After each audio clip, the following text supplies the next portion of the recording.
What up, Doe? This is the Roar of the Lions UK podcast, the podcast where six guys from around the British Isles get together to talk about anything and everything Detroit Lions. My name is Anthony Fitzpatrick, and I'm joined this evening by Ryan McCluskey, which means for the second time this week, you're getting a dose of college football. We normally only do one show a week, but because we had a week off the week before, we thought we'd go over this twice. The season's pretty much over. We're getting into the title games coming up this weekend, so there is a lot to digest. The other day we had a look at all the head coach changes. There were a lot. We went on that for a very long time. Hopefully got you all up to speed what's going on there. We took a look at the final standings of the conferences where teams finished, and then we had a little look at the title games coming up, and we also had a look at the FCS playoff picture, and we've got a few listener questions in there as well. But today we're going to change tack a little bit. We're going to hear a little bit more about the FCS playoffs because there's been a few little developments in there. Then we're going to have a look at the transfer portal. We told you the other day there are a lot of players in there, so Ryan has been digging down into said portal to have a look at some of the bigger players or the hidden gems in there, just waiting to be snapped up by teams. And then we're going to have a look at some of the stats leaders for the years, see who's really shone as this season's gone on. And then we're going to take a look at some of the all-conference teams as well, see which players managed to work their way into those. But before we do, I just welcome you in, Ryan. A second college podcast this week, and the news doesn't stop coming at the minute, does it? Nope, it's thick and fast. I've seen breaking updates as of 10 minutes ago. There's been a big potential head coach shift that we'll look at later because it refers to the title game tonight too. So it never ends. Oh, God, I've not seen that one yet. I'll let you go on with that. But, so we'll start with a little bit of news that we've got going on. So, Ryan, I don't know if you want to lead on with this. You were telling us the other day about the FCS playoffs, and one particular team in there is in a little bit of a bind at the minute because they've lost a key player on the eve of their matchup this weekend.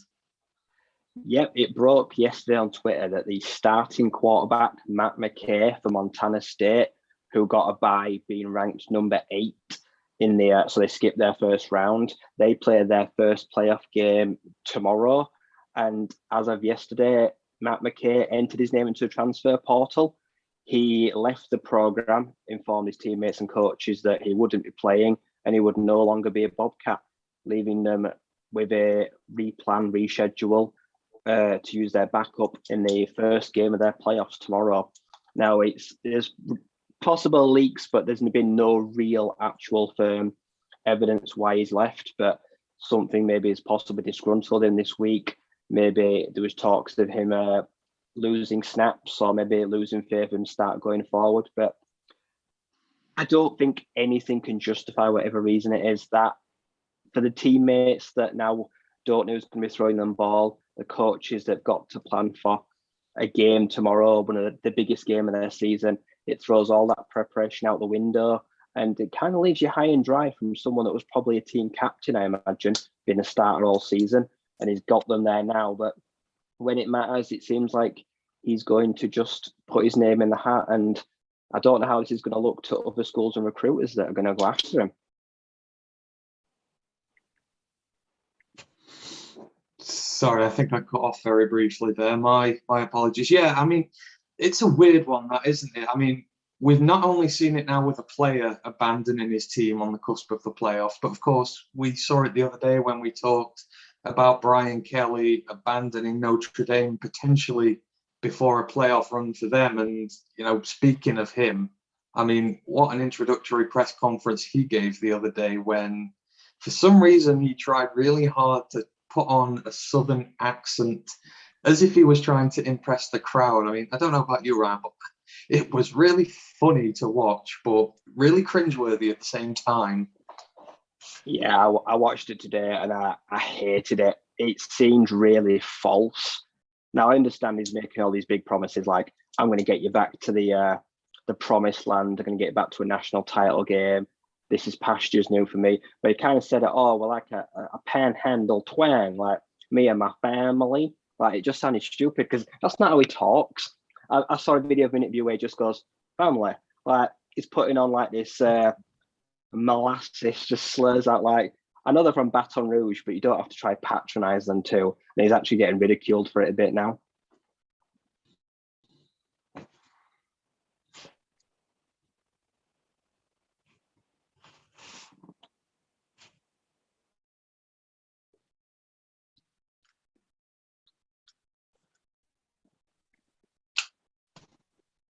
Ooh, I think you're back.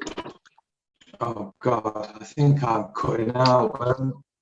Yeah, apologies. Yeah, it was really weird why we suddenly decided it's like us coming onto this talking like we're Americans and stuff like. It's like you don't do that, do you? You just speak normally how you do, and I think it's just sort of disingenuous to try and say that otherwise. But yeah, it's weird, isn't it? Because of these rules with the recruiting and players wanting to get, teams wanting to get their players in line, it seems to be leading to more of these situations, these new rules where, teams are getting left high and dry in the playoffs. Is this going to become a bigger problem in the future, do you reckon, with players and coaches who are just going to commit to other teams early before their window shuts for them? It is, yeah.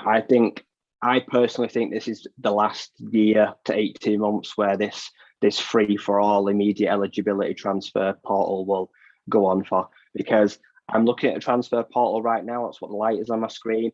Since Monday, nearly 500 players have entered the transfer portal, and some of them have games tomorrow, as I say, with playoff teams. There's teams that have got bowl games still that have just packed up the bags and left campus. There's coaches that are willing to leave teams, and there was a big job today. I just remembered another one, a coach that's not even fired, he just resigned, which has caused a big shock. It's an absolute chaos, because how do you transfer to a team when you don't know the coaches, but also how do you take the coaching job when you don't know what players will be there the week after you get there? It's crazy. I've seen a lot of freshmen as well, a lot of kids that have only been on campus for a year, that even if they've played snaps, they're just jumping ship, and I don't really know why. Like, we never get reasons, we never get answers, but if you're going to demand immediate eligibility, then at least transfer for the right reason, because right now no one's holding them to account. No one's asking them why they're transferring, because they don't really need to ask for immediate eligibility because of COVID. It's kind of just granted. Everyone's got that free year to do what they want, but I'm hoping this gets clamped down very quickly.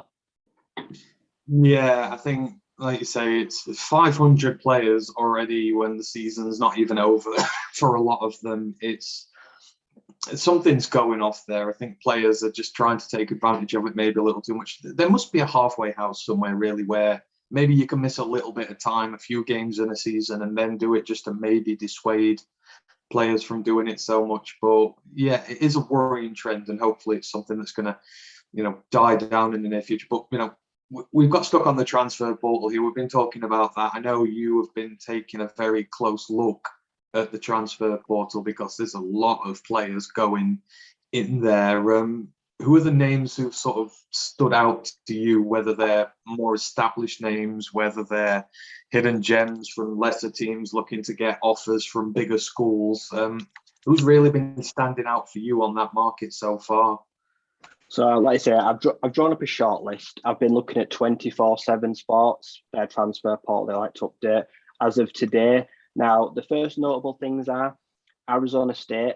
Jaden Daniels, my quarterback, announced yesterday he'll be returning to the Sun Devils, and a blue tick Twitter, I don't remember his name, announced that Rattler won't be joining. But I've noticed that Rattler has one crystal ball, and that is to UCLA.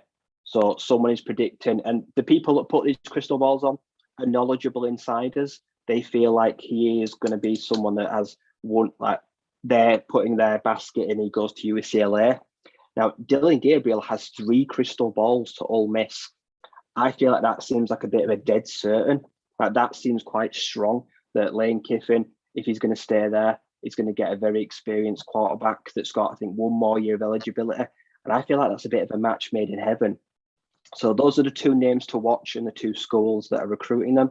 But don't rule out the rest of the Pac-12 for Rattler, Oregon, UNC. There's teams that need quarterbacks, but they've got links. Now, these are players that I've looked at that have got no links. Now, there's a quarterback yesterday entered the transfer portal, and that is Lane Hatcher. He's a 3-year starter that's left the Arkansas State Red Wolves, just under a little 6 foot, but 3 years body of work, 65 touchdowns to 25 interceptions, and nearly 7,000 passing yards. So this guy's got a good body of work. So he's decided that he's going to believe grad transfer after his 3rd year. He wants to maybe take a step up level of competition. He's not the biggest or the strongest, but he's done some good work while he's been in Arkansas State. And I think he's probably one of the more names that's going under the radar. He's not getting crystal ball yet because he's just gone into the window. The running back market is heating up very much. There's 2 shock transfer portal players that have entered. The first one is Jahmyr Gibbs. This is the 4-star running back that was a Georgia Tech. He has left them after just about 18 months. 4-star recruit formerly. He just come off about roughly an 800-yard season, but they play triple option offense. So he's good at blocking. He's good at taking handoffs in a multi-back system.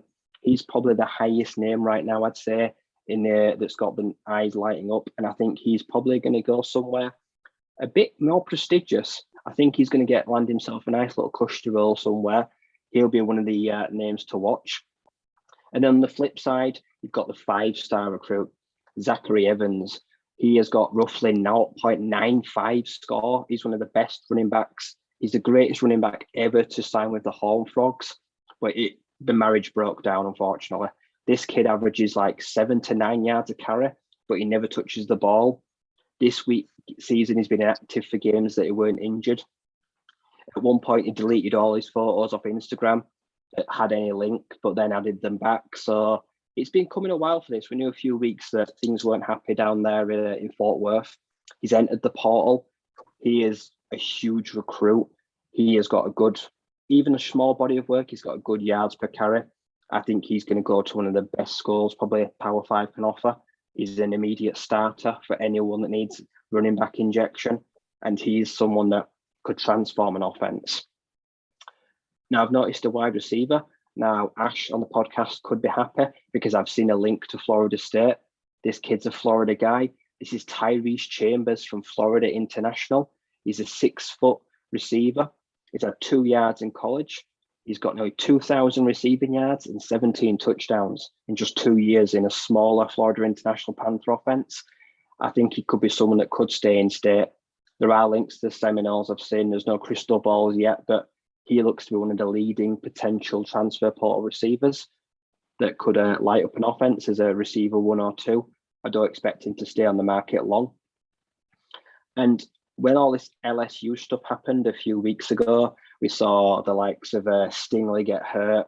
We saw Elias Ricks end up on their IR for the end of the year. Well, Elias Ricks, their 5-star cornerback, I believe from Matador High School, one of the highest Cali recruits, was 5-star. He has entered the portal. So LSU, Brian Kelly's gone there. These stars are leaving. They're getting hurt. But this young man that's got 1 season of work underneath him, I've seen a link to Alabama this week on Instagram, but apparently they have got a lot of scholarships tied up in players already. So there may not be room for him there, but he is easily the hottest defensive back on the market. And if we stay closer to home in the state of Michigan, Michigan State lost a freshman corner today. He was, I think it's Waverly or Weederle, his last name.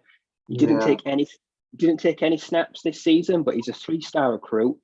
He's got some experience now in the program, and I think he could be a nice pickup for one of those middling sides because he's got all his eligibility left. Didn't need to redshirt. He's only got 1 year.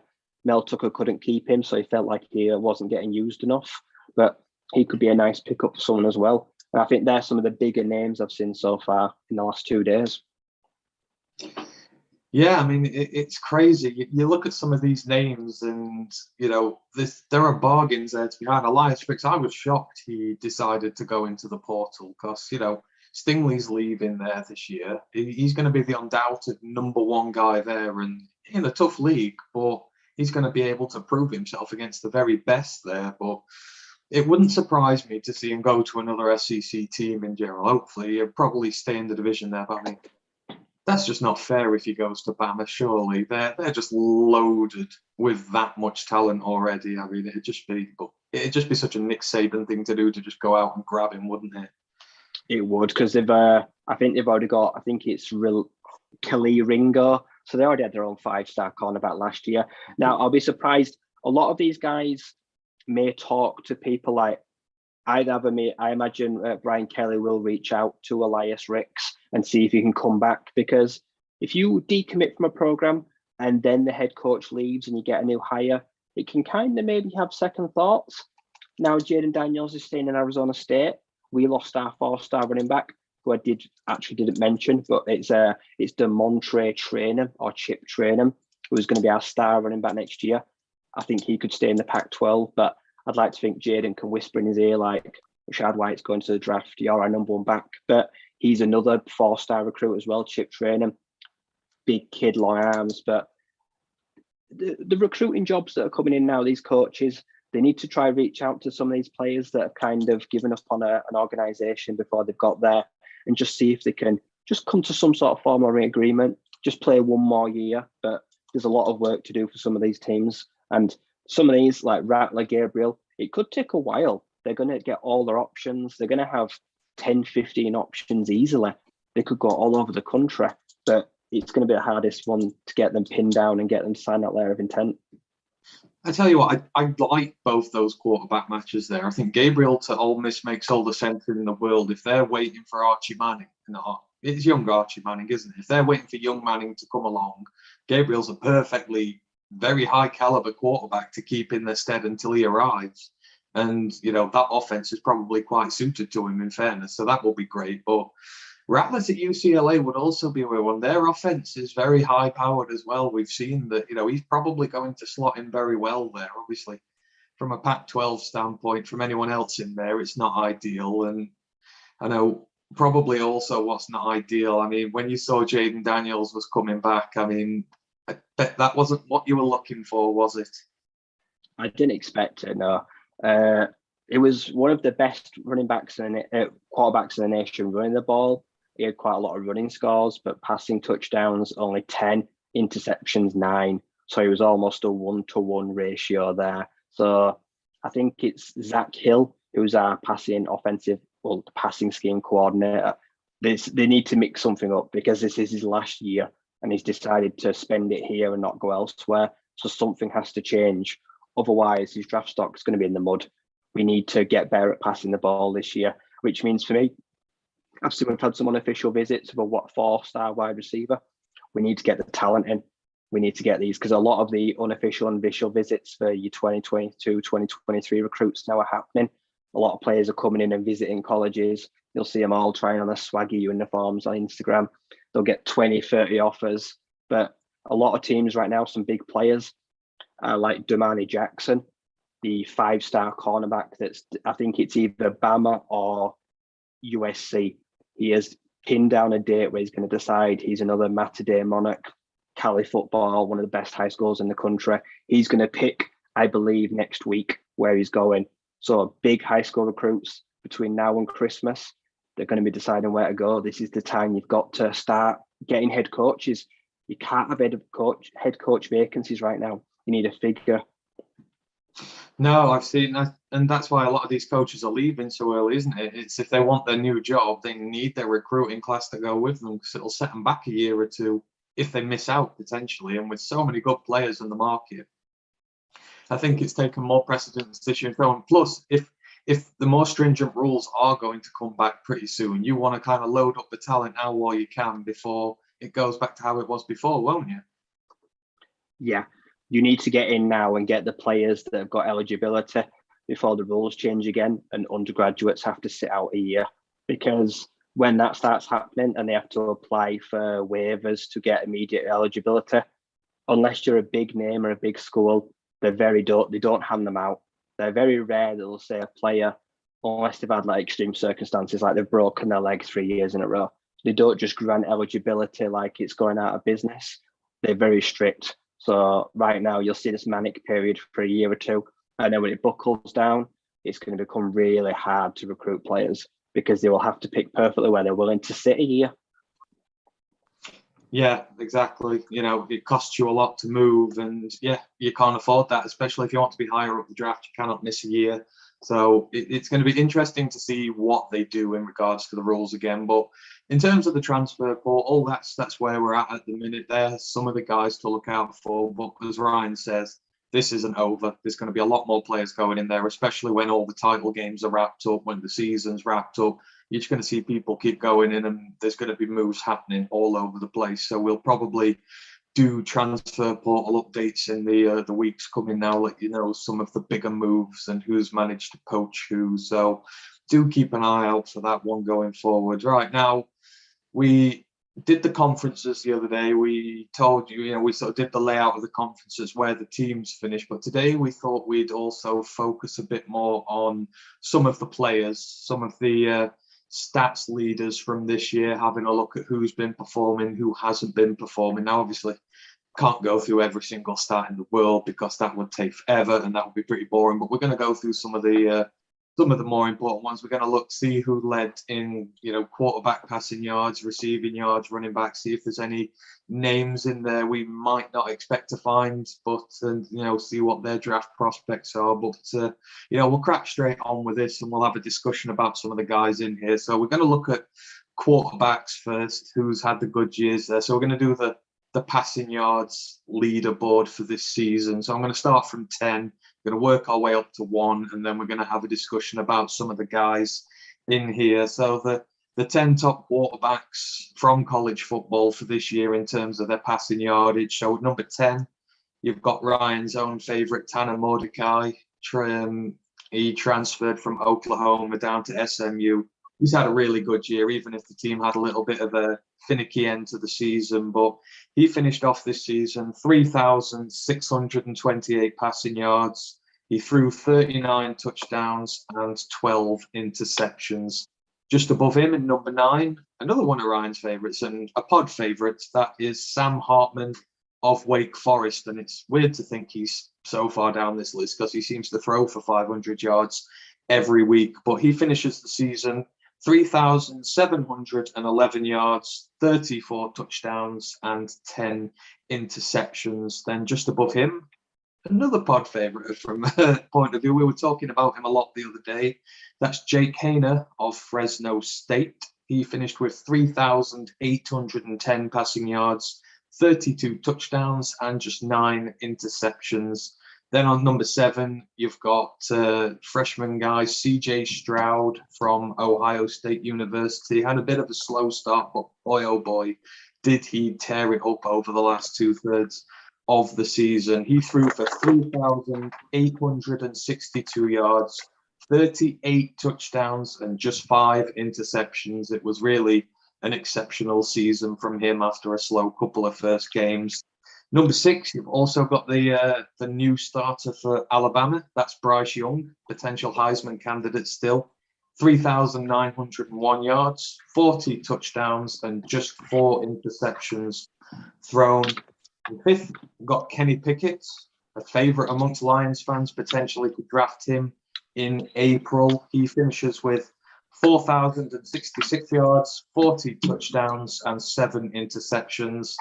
Number 4, my favourite quarterback in the draft. You'll have heard about him plenty on this podcast, and that's Carson Strong of the Nevada Wildcats. So he finished off with 4,175 yards, the Wolfpack, 36 touchdowns, 8 interceptions. And then we've actually got a tie for second place. These two finish with the exact same number of yards. That's 4,449. So the two guys who managed that was Will Rogers of Mississippi State, 35 touchdowns, 8 interceptions. And then Brennan Armstrong of Virginia, 31 touchdowns and 10 interceptions. But on his own, by a very, very long way at the top. He's going to the Senior Bowl. You're going to be seeing a lot of him. Ryan was chatting about him the other day. That's Bailey Zapp of Western Kentucky. 4,993 yards. He was just 7 yards short of a 5,000-yard season. 52 touchdowns to 9 interceptions. I mean, That's a very prestigious list there, Ryan. But I mean, Bailey Zapp, I mean, he's just destroyed anything and anybody he's come up against this year. He has, yeah. And anyone that knows Bailey Zappa, it's not even a surprise because in the FCS, he was at Houston Baptist for like 3 years. He threw for like 10,000 yards and 100 touchdowns. This guy has put up ridiculous numbers. If you put up his career, he's probably going to be up there as one of college football's greatest ever quarterbacks, potentially. He's got a chance he's got a title game still. He's going to pass that 5,000 mark easily. He's the only quarterback in the nation that can pass 5,000 yards this year. But 52 touchdowns in just 12 games. The Western Kentucky Hilltoppers, everyone knows them because they had Mike White, the stud quarterback that the Jets had. They play this huge air raid offense. They just bombard you. He had a favourite target in Jarrett Stearns that also was up there in his stats too. Ridiculous. Sometimes when you just hone in on that one target and you're just always on the same page, just magic happens.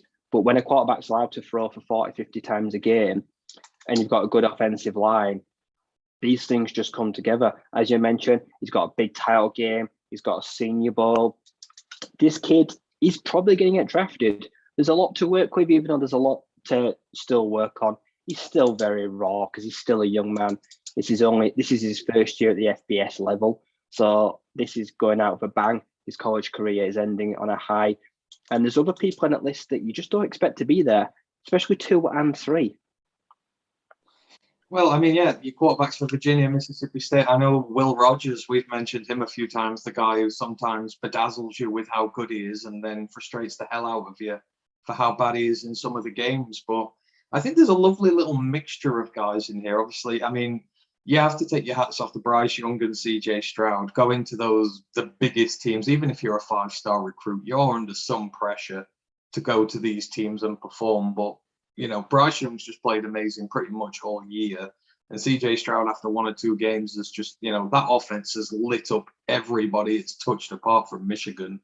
But you've got them. Then you've got, Tanner Mordecai. I mean, what a decision from him to transfer. He could have been sat at Oklahoma just warming the bench there. And instead, he's gone and turned that SMU offense into a bit of a juggernaut. I bet they wish they kept him now. I bet they wish they'd played him. He was there nearly 3 years. He's only got 1 year of eligibility left after this year. I don't know where he's going to be, but he's sat behind the likes of Baker. He's sat behind Kyler Murray.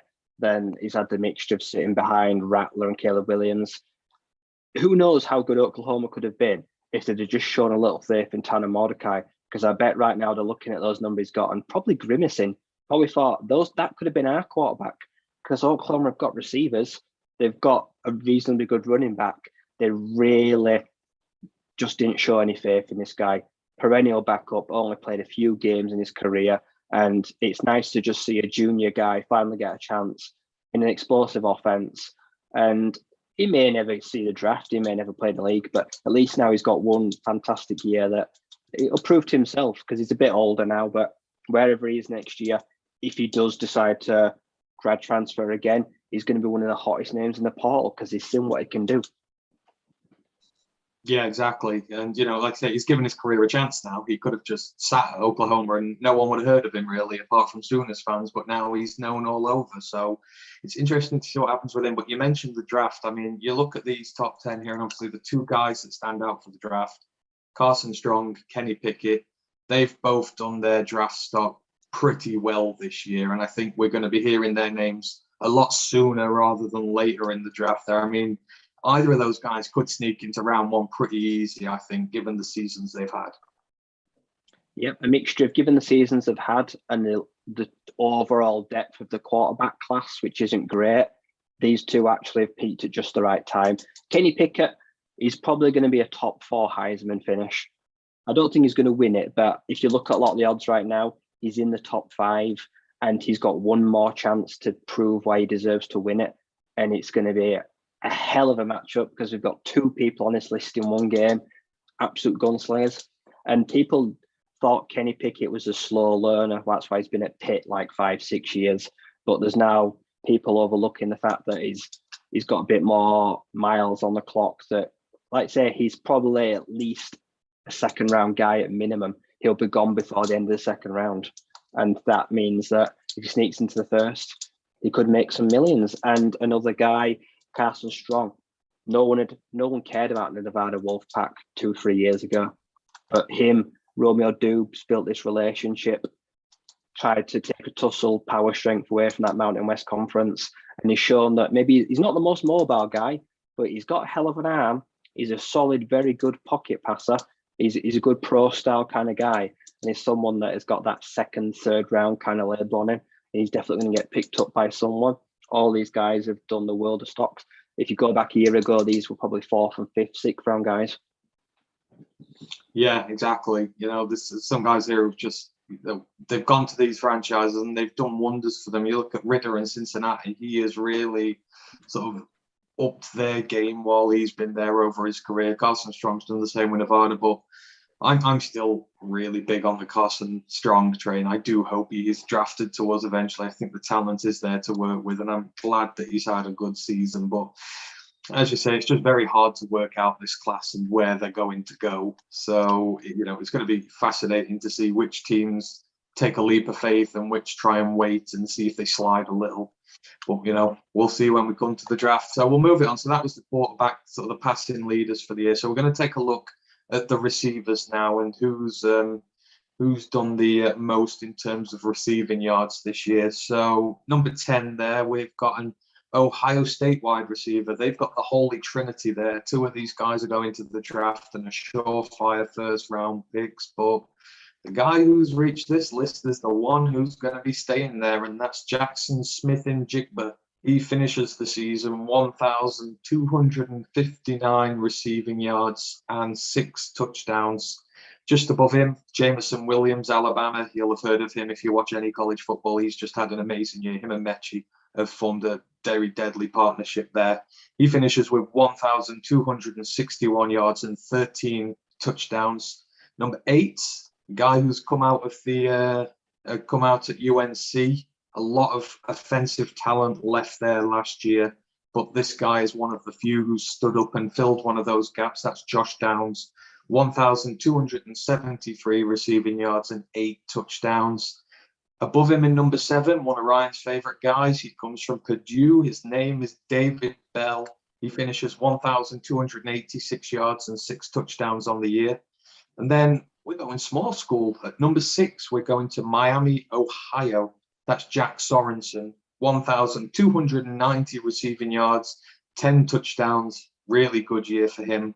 Then we're going to UTEP, the University of Texas, El Paso. That goes for Jacob Cowing. He's a guy I think we've mentioned a few times going forward this season.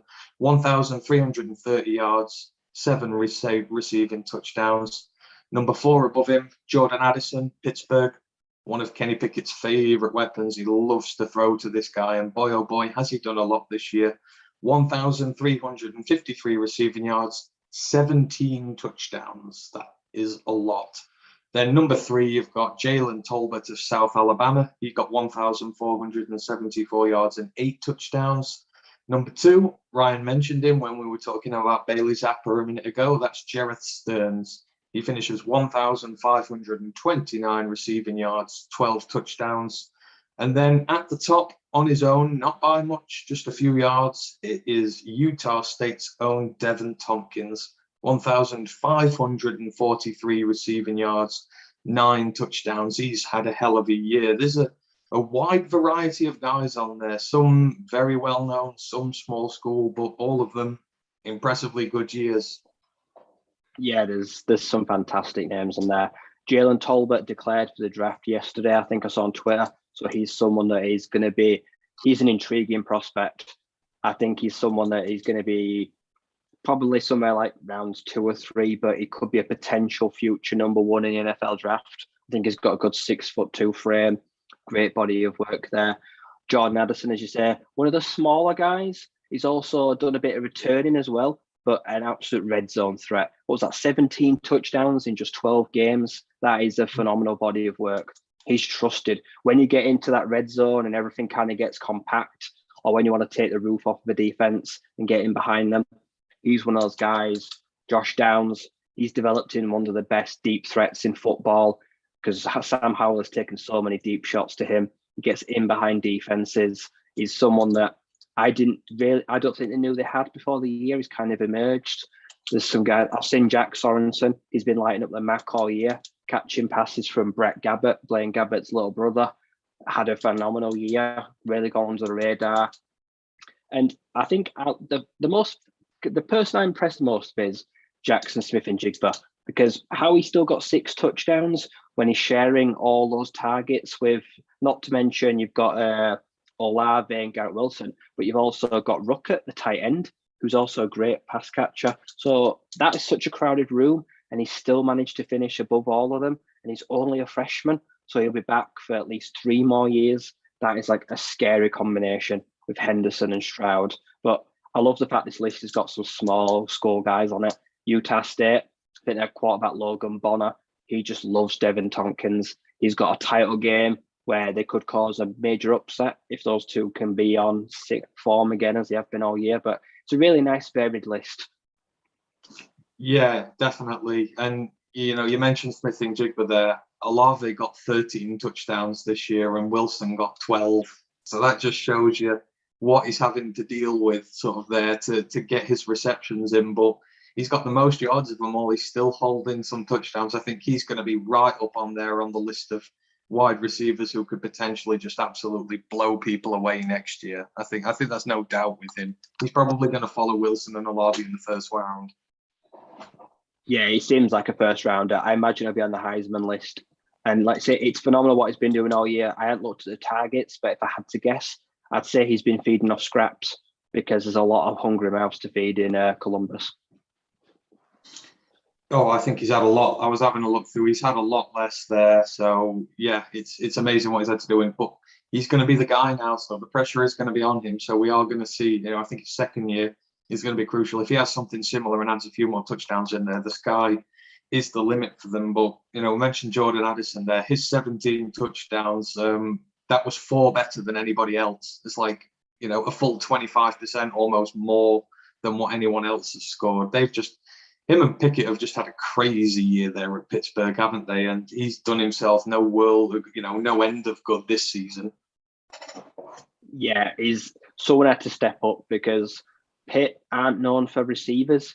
They're not. I can't think of many that have entered the draft and done well. I know Tyler Boyd at Cincinnati, I think, was a Pitt receiver, but they're not known for producing that elite level talent. And at the next level, he's got that potential undersized slot route. Like, it looks like a slot at the next level, but he's got that speed to get in behind guys. So it's going to be interesting to see what happens now. I'm pretty sure he'll be back next year. I don't think he's draft eligible. So let's see who's the quarterback. Let's see what he can do without Kenny Pickett. But it's promising. Let's see if he can make the top 10 next year. And as you say, that'll be another guy that stock will start climbing. I'm just trying to think, out of all the guys here who are going to the draft, obviously Tolbert's going, Devin Tompkins is going, I believe, isn't he? Is it his year? It's his senior year, I think. Yeah, Jameson Williams, I think he's going with Mechie. I think they're both going. So they're both eligible, yeah. Yeah, and David Bell's going as well. I mean, David Bell, he was one of your favourite receivers, I know, on there. He's had a great year as well, hasn't he, at Purdue? I mean, that team's been a bit up and down, but he might not have had the touchdowns to say it, but he's had a lot of, 100-yard plus games, very impressive games against some tough teams in that Big Ten. Yeah, Purdue have had a really hard schedule. We saw them do really well against, Iowa? They took he dismantled Iowa because their corner, Riley Moss, was out, but I think he's one of my favourites because I just watch he's just such one of crisp route runners. He runs the best routes, double moves. He's got a 6'1", 6'2" frame, but it's only 190 pounds. He looks skinny, but he's stronger than that. He can put weight on. If he gains 10, 15 pounds at the next level, I've seen him mocked to us in a draft the other day, just at the start of the third, and I think that's kind of his spot. You get him at the end of the second round, I think David Bell is going to be a great complementary weapon to someone next year, and I'm a huge fan of the guy. And Purdue, Alex O'Connell, they had a really good year. They had a nice little thing going between them and two, and he carried the whole team on his back the entire year, basically. I saw earlier that Aidan O'Connell, he's got in the second team ace, the second 10 big team, out of the All-Star team. So he's done really well considering there's some good quarterbacks in there. And he's managed to make the second all Big Ten team. So, they've had a good year, the pair of them. But I'm glad you mentioned sort of wide receivers who Lions might draft there, because sitting just outside that top 10 and they're getting honourable mentions, Treylon Burks and Garrett Wilson. I mean, Treylon Burks, him and KJ Jefferson really struggled to gel to start with, but the second half of that season, I mean, they really got their chemistry together, and Treylon had some amazing games against some really good secondaries. I think it was just the Alabama one that he really got shut out on. But apart from that, no, Georgia, sorry, but everyone struggled against Georgia. So I don't think I can blame him for that. But I don't really want to put a wide receiver in round one, but he's really, really making me want to. I know I said I would at the start of the year, and I think I would again now. But I think both of them, if you're going for a receiver in round one, Wilson and Burks are probably two of the first stops on there. I prefer Burks because he's a bit beefier. I prefer his build. It looks already like an NFL receiver because he's got the weight, because he's a good 220 pounds, and he's expected that he's going to run under a 4.5. So I think if he has a good combine, he could be the first receiver off the board. If he can work out Garrett Wilson, then he can be the first guy at the end of the first round. And there's Olave in there as well. I don't know what goes on with him, but yeah, I love Burks. I love his size. I love his 5x hands, which will just catch anything and everything. And yeah, he's firmly going to be on my draft board there. Right, well, we'll cut the receiver talk. We'll move on to the running backs, see who's gone there. And I mean, this list, the top 10, there is a wild, wild bunch of guys on here, some who you may never have heard of. I've had to look up and do some research on some of them. But starting in 10th is you've got a guy called Bryant Kobach. He's from Toledo. He finished the season with 1,274 rushing yards, 15 touchdowns. So a good year for him, even though Toledo have maybe not had the best one there. We've got an actual tie for 8th place. This is 1,275 yards. Those two guys. You've got Brad Roberts from Air Force, which maybe not surprising as the service teams run the triple option. He's had a wonderful year there. And then you've got Sincere McCormack from UTSA. Obviously, they unfortunately lost their unbeaten record in the very last game, which was a disappointment. But he's really been a vital cog going forward. And I've watched him loads because I did watch a lot of their games down the stretch. And he's a hell of a talent at running back. Had a great year. In 7th, you've got Abram Smith of Baylor, 1,366 yards, 12 touchdowns. Again, another guy who's had a great year. The Baylor Bears really come into their own at the end, and they've got a big chance to have an outside shot of the college football playoffs this weekend. It's a big game for them, and he's a big part of that. He's a big reason of why they're there. So we're rooting for them. We'll see how well they do. This is a name you'll have heard of in 6th. We've talked about him a lot. He plays for BYU. He's called Tyler Allegier. He's had so many wonderful performances this year. He finishes with 1,409 rushing yards and 20 touchdowns, or 20 rushing touchdowns at least. And then just above him, also with 20 rushing touchdowns, and Ryan's mentioned this guy a hell of a lot, that's Breece Hall of Iowa State. A rare sort of positive for them this season when they've really struggled. Breece Hall ends with 1,464 yards. And as I say, 20 touchdowns. 4th, we've mentioned him, Sean Tucker, Syracuse. He finishes with 1,496 yards, 12 rushing touchdowns, along with his quarterback, Garrett Schrader. They've caused all kinds of chaos in that Syracuse offense. When it runs well through those two, it really is potent, even if the team's not showed it too well this year. And then the top 3. So number 3, we go into Missouri, and that's Tyler Badie. He ends up with 1,604 yards and 14 touchdowns. And then in 2nd, the top 2 are actually home state guys. So number 2, he's probably been one of the most mentioned guys going this year. He plays for the Spartans. He was a potential Heisman candidate for a lot of the season. That's Kenneth Walker III. the Michigan State Spartans. He finishes off with 1,636 yards and 18 touchdowns. And then in first place, by a little bit of a gap, he's also from Michigan, but he plays for Central. That is Lou Nichols. He has rushed for 1,710 yards and 15 touchdowns. And he's just a freshman, just his first year. I mean, what a year for him. But again, a lovely little variation of names on there. You've got your Elysias, your Halls, your Walkers, and then you've got some smaller school guys who you have to really dig down to find tape on. But again, some really great years in there. I think when you look at this list, you've got to take into account that these are guys from schools that, one, don't have a quarterback, or two, don't pass the ball. Like Missouri, Connor Basilek, he's been terrible. Jaron Hall at BYU has been very up and down, so Elysier has had to carry the rock there. Breece Hall, he's had to drag Brock Purdy out the mud multiple times now, but congratulations to Breece Hall. He's broken the record for the most consecutive games of rushing touchdown. The final game of the year, he beat the record. He beat his 24 straight games. So 2 whole years, he's never been kept out of the end zone. He scored multiple touchdowns against TCU. He's my running back one in the draft next year because I've loved watching Breece Hall for 2 years now. You look at Syracuse, such a run-heavy team. So it's no surprise that Sean Tucker's done so well. I beg, though, he leaves. Please leave, because Syracuse suck.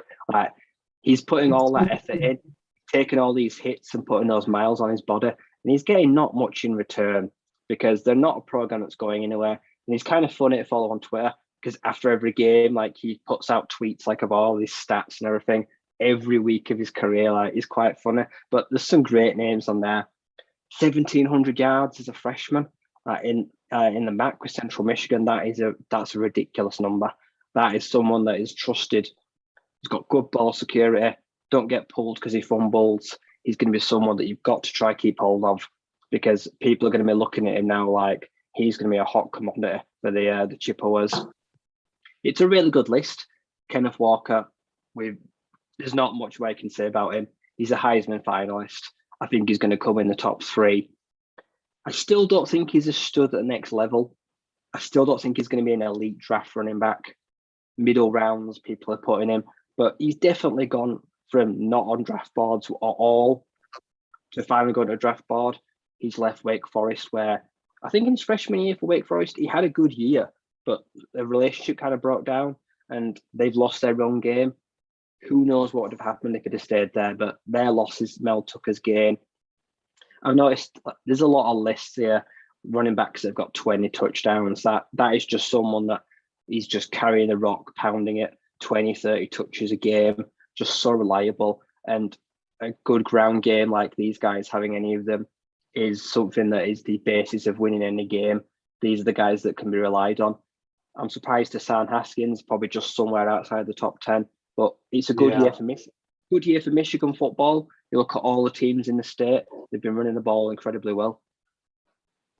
Yeah, definitely. I think the running back class is going to be an intriguing one this year, especially when it comes to the draft. But I think you say Breece Hall is just, he looks something different there. He's one of those guys who, if you really wanted a running back earlier, not that we need one, but he'd be the first guy you'd probably be looking for in this draft. He's just got pretty much everything there. And there's like your Bijan Robinsons and stuff. They've had a great year as well. It's a shame they don't make it in there. But what I thought I'd do is, obviously we've done the receiving and the rushing, but I thought I've gone onto the all-purpose yards list because there's a few guys who sneak in when you mix the both together. I'm not going to go through them all, but just some guys who, they've had good years and they deserve to be there.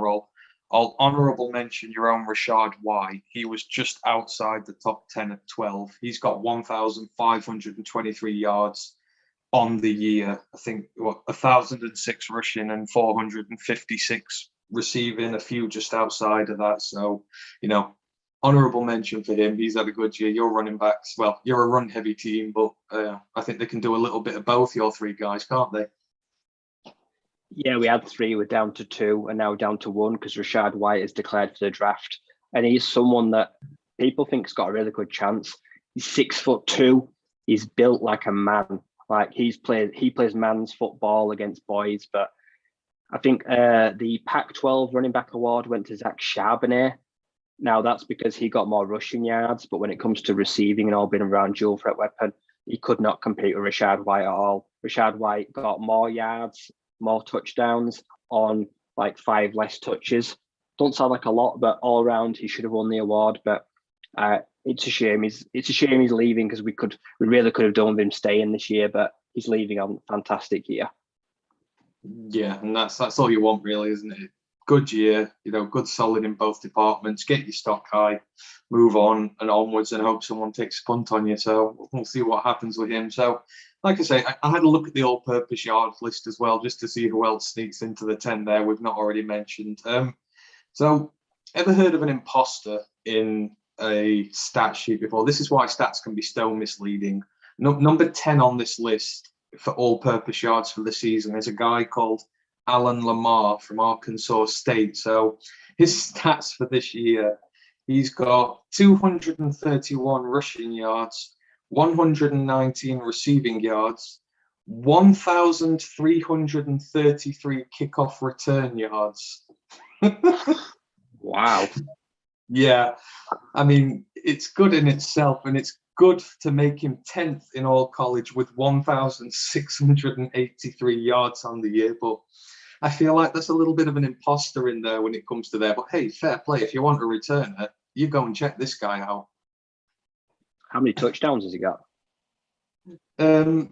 I don't think he's got any. Has he got returning ones? I don't know. It doesn't say here, but yeah, I mean, nearly 1,400 yards for a season in kickoff returns is pretty decent. So any teams looking for a returner, Alan Lamar, he's your guy.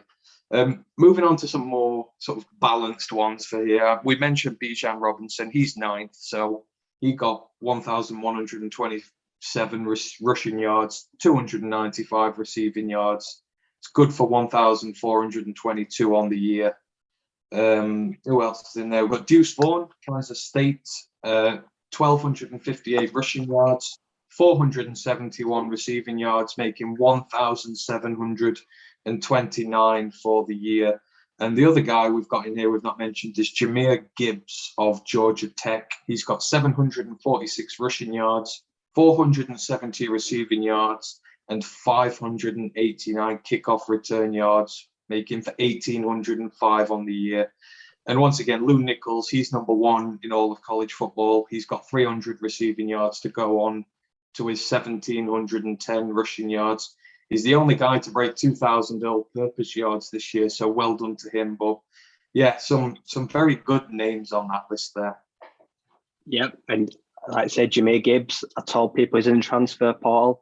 You've just told people why you should go get him. He has got to be one of the highest assets out there in college football right now, because he is a threat in all phases. And Deuce Vaughn, he won the best running back award for his conference I saw today. He is someone really understated.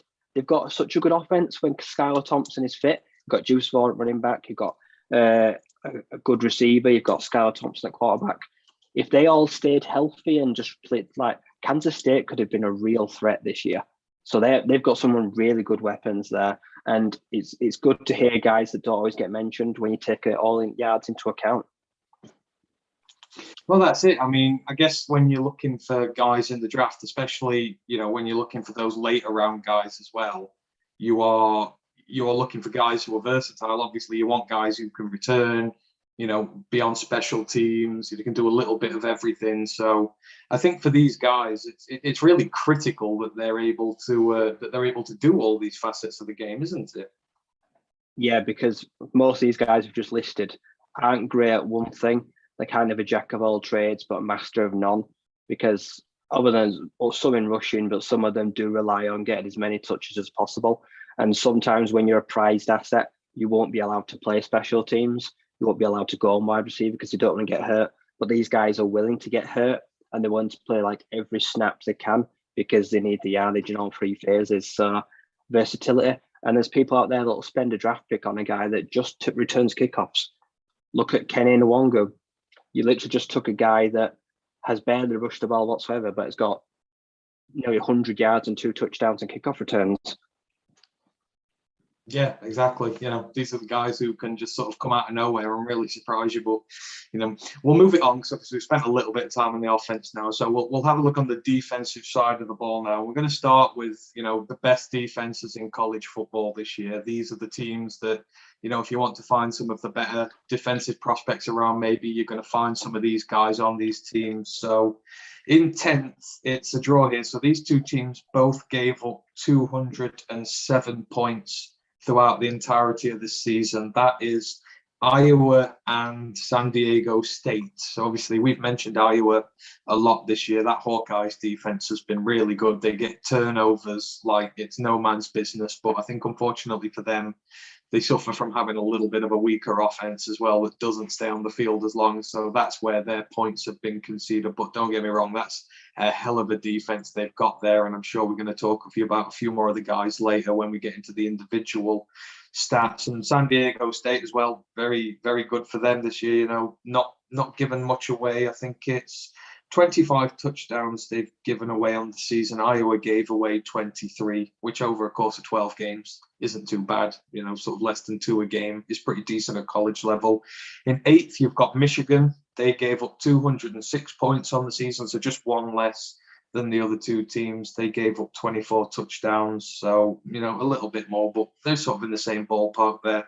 7th is Penn State. They've always got a reliably good defense there, just given up 201 points on the season, 21 touchdowns conceded there. Although weirdly enough, they gave away 5 2-point conversions, which seems like an awful lot. That's just something that stuck out a little bit. In 5th, you've got a tie. So you've got Oklahoma State. Now, wow, they've had a really good season. They've won the Big 12. They're in the championship game this weekend against Baylor. Hopefully they might be able to win it all. They've just given up 197 points on the season, so really impressive from them. And they're level with Wisconsin. Now, Wisconsin, as we were talking about the other day, Ryan mentioned they started off so poor, but they didn't give up many points. But down the stretch, until the final game of the season, they've just been playing absolutely beautifully on defense. They've given up so few points there, and they've given their sort of mediocre offense, a good chance in a lot of games to get wins there. If they had a bit more of a potent offense, then they could win the Big Ten pretty easily. We saw some great play from them. Moving up into 4th, you've got Texas A&M, 191 points given away on the year, 21 touchdowns conceded. And obviously, they're the same. They had a bit of a struggle on offense when Haynes King went down, but in fair play to his successor, he came in. He struggled to start with, but he got them some wins down the stretch, and their defense for the most part stayed really strong on the year. So fair play to them. Cincinnati, they gave up 189 points, 23 touchdowns. Clemson gave away 180 points, 21 touchdowns. Now, Clemson's offensive woes we've talked about a lot this year, but one thing that hasn't has dropped in quality is that defense has been absolutely suffocating to pretty much everybody they've played. No one's had a lot of success against that Clemson D. They've got so many good players on there. Hopefully a few we'll be seeing coming up in the draft there. But get this. So Clemson are in 2nd, right? 180 points given up on the year. Number 1 is Georgia. 83 points given up this year. A full 100 points less conceded than anybody else. And they've only given away 9 touchdowns in 12 games. There are so many superstars on that Georgia defense. It is unreal. I mean, right, there's a few of the usual suspects you'd expect to see on there. But I mean, Georgia, man, it's been a defensive masterclass all season from them. Nobody has had success against them whatsoever. No, if you could give a Heisman Award to a unit, then you would just forget everyone else and you'd give it to the Georgia defense because they've just been phenomenal. From Lewis Cine at safety to Will Anderson at defensive end, and then the backers, they've had phenomenal guys there. Nakobe Dean. This is one of the most balanced defenses between secondary and pass rush that college football has ever seen. This is a groundbreaking year. Going through the year, at some point, they were giving away like 6.2 yards a game. If you go halfway through the season, they were the best defense in history of college football. And they were doing it by 10, 15 points a game nearly. I'm pretty sure when they end, they will have set the record for the least points per game conceded in a year. Absolutely phenomenal. And this is the reason why there's no one beating them. They've won the national championship before they've even got there. As long as they get there, there's no one that can take them down. Because they've swapped quarterbacks between Stetson Bennett and JT Daniels. And sometimes on offense, they've been very average. They don't have this huge play offense. They don't score 50, 40, 50 points every week because they don't have to. They only have to score 20, 30 points max. And that is the sign of a well-balanced team. But there's some teams on this list that just to frustrate the life out hell out of you, don't they? Like Wisconsin, how did they not destroy the Big Ten West? They went on a 7-game winning streak where they had the best defense in the nation, and they had Braylon Allen, the best running back. They had the most rush yards per game, but then they lost the game that had got into a title game. But they also lost the first, 3 out of 4 games of the year. So when it mattered, they could not get it done. And honestly, if you're a Badgers fan, I'd feel sick. That is awful how such a good defense just couldn't do it because Minnesota aren't a good team. Like Minnesota are banged up. And on that final day, gave up like 24 points to a team that shouldn't be scoring in them on 15. Clemson. You look at Spector, Skolsky, the other linebacker. Yeah, the other linebackers, like linebacker and safety core, probably the best in the country. Those 3 get at least 20, 25 tackles between them a game. And then you look at an anemic offense, and we've just had a report that a huge name has entered the transfer portal. We've just had a notification. I can't say his name. Go on then. It's the backup quarterback. It's the backup quarterback has entered the transfer portal for Clemson. Pommy. Oh, right. The one Matt was struggling with the week he filled in for me. That was funny, that was. Yeah. But that makes an offense even worse. But Clemson's defense is just so stingy. It's so rigid. It doesn't give up in scores in the red zone. It took NC State to overtime because they couldn't beat them. Teams out there, they took down Wake Forest. They stopped an offense that scored 35 points in every game of the year. And they stopped Wake Forest when we thought no one could. Like, there's some elite defensive level on this player. Like Iowa, another team that made up for an awful offense. Spencer Petras, defense coordinator, they run a bad offense, but that turnover generability, all those interceptions they get, it keeps them in games because it's a well-known fact that offense doesn't win you anything, defense wins championships, and that is a historic fact, and it's proving it again this year. Well, yeah, I think you have to be right there. I mean, you talked about the average points per game. Obviously, Clemson, it works out at 15 points a game that they give up. When you go down to Georgia, it's 6.92. They give up less than a converted touchdown per game. I mean, it just feels like it's not possible to get that low, isn't it? I think they've had 3, maybe 4 shutouts this year. Just to concede less than a converted touchdown per game at college level, you feel like that's something that's never going to happen again, not in this modern era anyhow. No, this is something that I don't think it's ever happened. Like, it's one of those things where Clemson have got that balance between bend but don't break. Clemson will give you yards between the 20 and the 20. If you want to move the ball, that's fine. But when you get into that red zone, they clamp down tight. They do not. They force turnovers. They make you go for all 4 downs. They win the ball back. They win the money downs, as they're called, 3rd and 4th down. And then when you take shots into the end zone, the defensive backs, passes defended, by away. That's it. When you just say it to yourself, less than a touchdown a game conceded. That's almost phenomenal. Like, no one does that at any level of sport. No, and especially at college where the games are so, I mean, even in just some, you'll give up a few touchdowns to a small team when you're engaged in a shootout and you go prevent defense. But even in prevent, they've just, like you said, they've not buckled, and it's absolutely amazing. But just to give a shout out to the Big Ten, actually, 'cause Minnesota sit just outside that top 10 and 11. So if you take them into it, 5 of the top 11 defensive teams in the country come from the Big Ten. So, I think it's a it shows you that they're all about the defense there. And maybe there's a few guys in there we should particularly be looking at coming draft time as well, especially Penn State. You've always got to go and look at Penn State when it comes to its defense. I mean, Jaquan Brisker at safety. You've got so many talented guys in there, and edge rushers. The Big Ten is teeming with edge rushers. There's 3 that could potentially go top 10, or 2, sorry, that could potentially go top 10, and 3 or 4 that could go in the first round. It's really a great thing for the Big Ten, that is, to have so much good defensive talent there.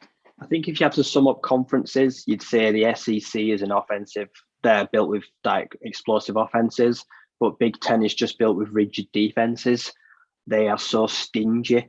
They don't all score the most points, but they're able to keep you out. We're going to look at Brisker at the Senior Bowl. I penciled him in a few weeks ago. Amani Oruwariye, I'm pretty sure he was a Penn State corner. So we've already got one of the defensive guys. They produce good players. You mentioned the edge rushers. We already know about the likes of Aiden Hutchinson. You've got Ajabo. You've got these guys that are going to be going in the top 30, 35 picks next year. So it's been a great year, the Big Ten defenses. They've just been lots of offensive struggles. But I think what you've got to say about Georgia is it comes down to coaching, because they basically put in these players that even if we're cruising in a game, you do not let them score. You don't take pity on them. You don't take your foot off the gas. You don't even allow a field goal. They don't get in field goal range. They're the best coach school in all of football. And whoever the defensive coordinator is next year might make the guy a head coach, because he obviously has got guys that will play for him every single down between every single whistle, and they do not give up for him. And they are just built for the future, because they just have these fantastic coordinators that just get the best out of players. Yeah, absolutely agreed. I can't really add a great deal more to that. So we've had a chat there about the team defenses, but let's have a look at some of the defenders who've done well now. And of course, one of everyone's favorite metrics, sacks.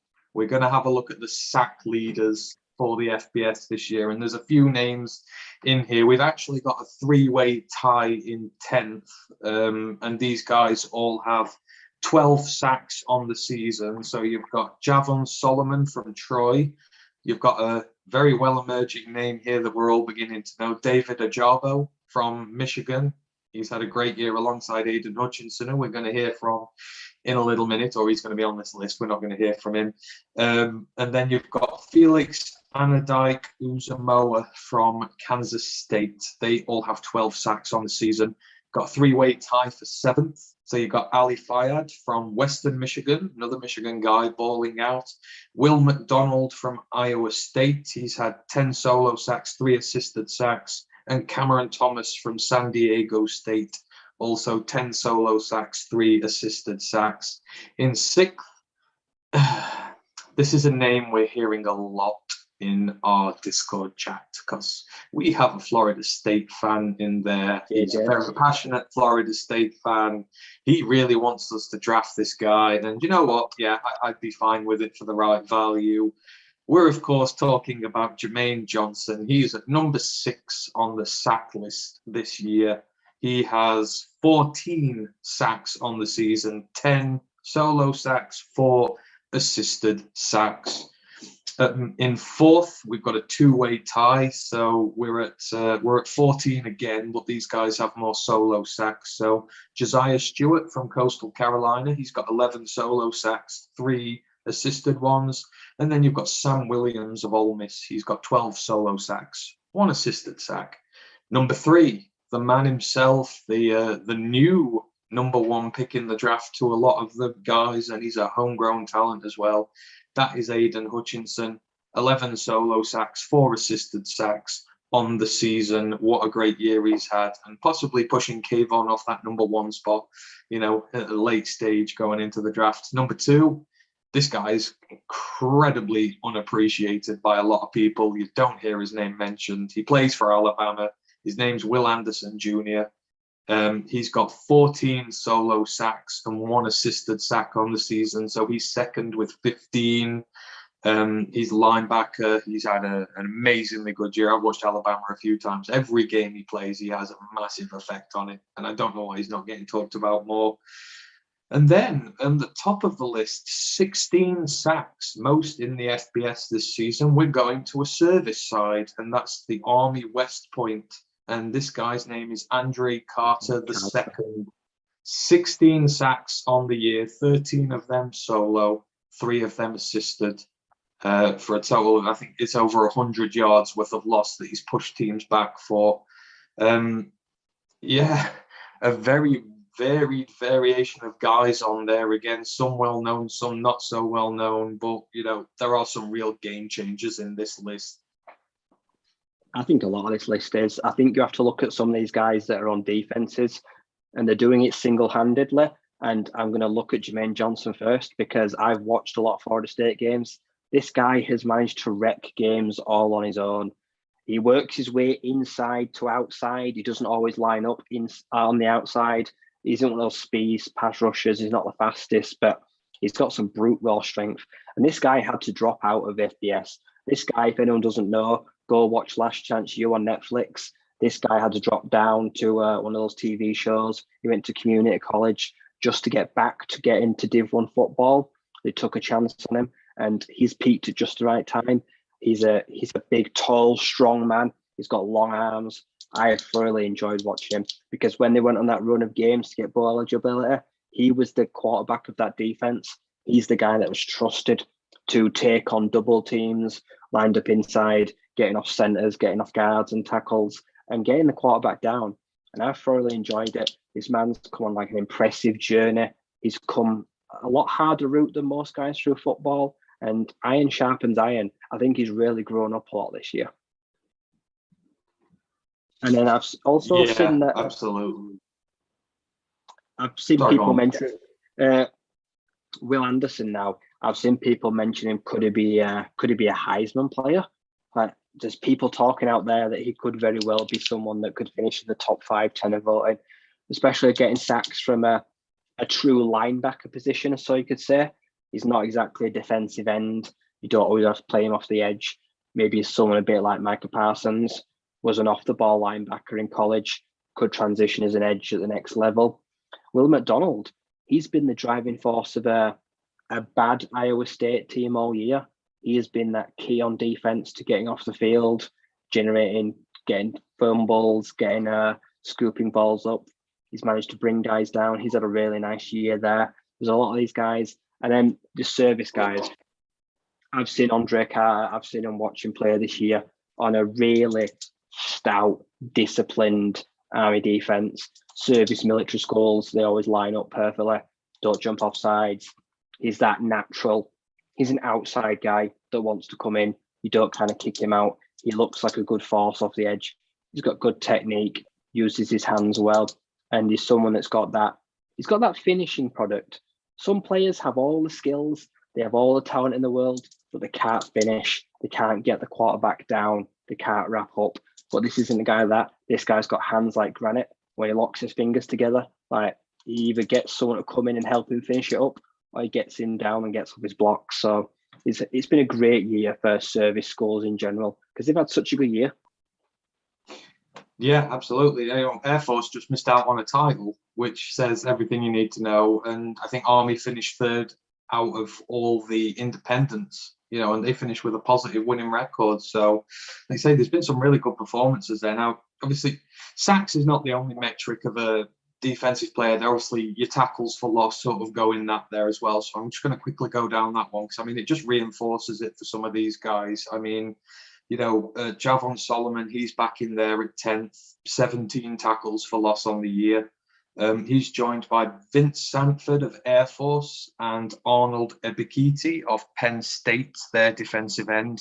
Andre Carter, obviously the leader in sacks. He's joint 6th in tackles for loss, 16.5.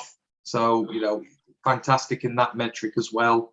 And he's joint 6th with Jermaine Johnson, who's got 18 tackles for loss at the same. So, an immense amount there. Then in your top 4, joint 4th, you've got Joey Noble from New Mexico, Scott Patchen from Colorado State, 18.5 tackles for loss each.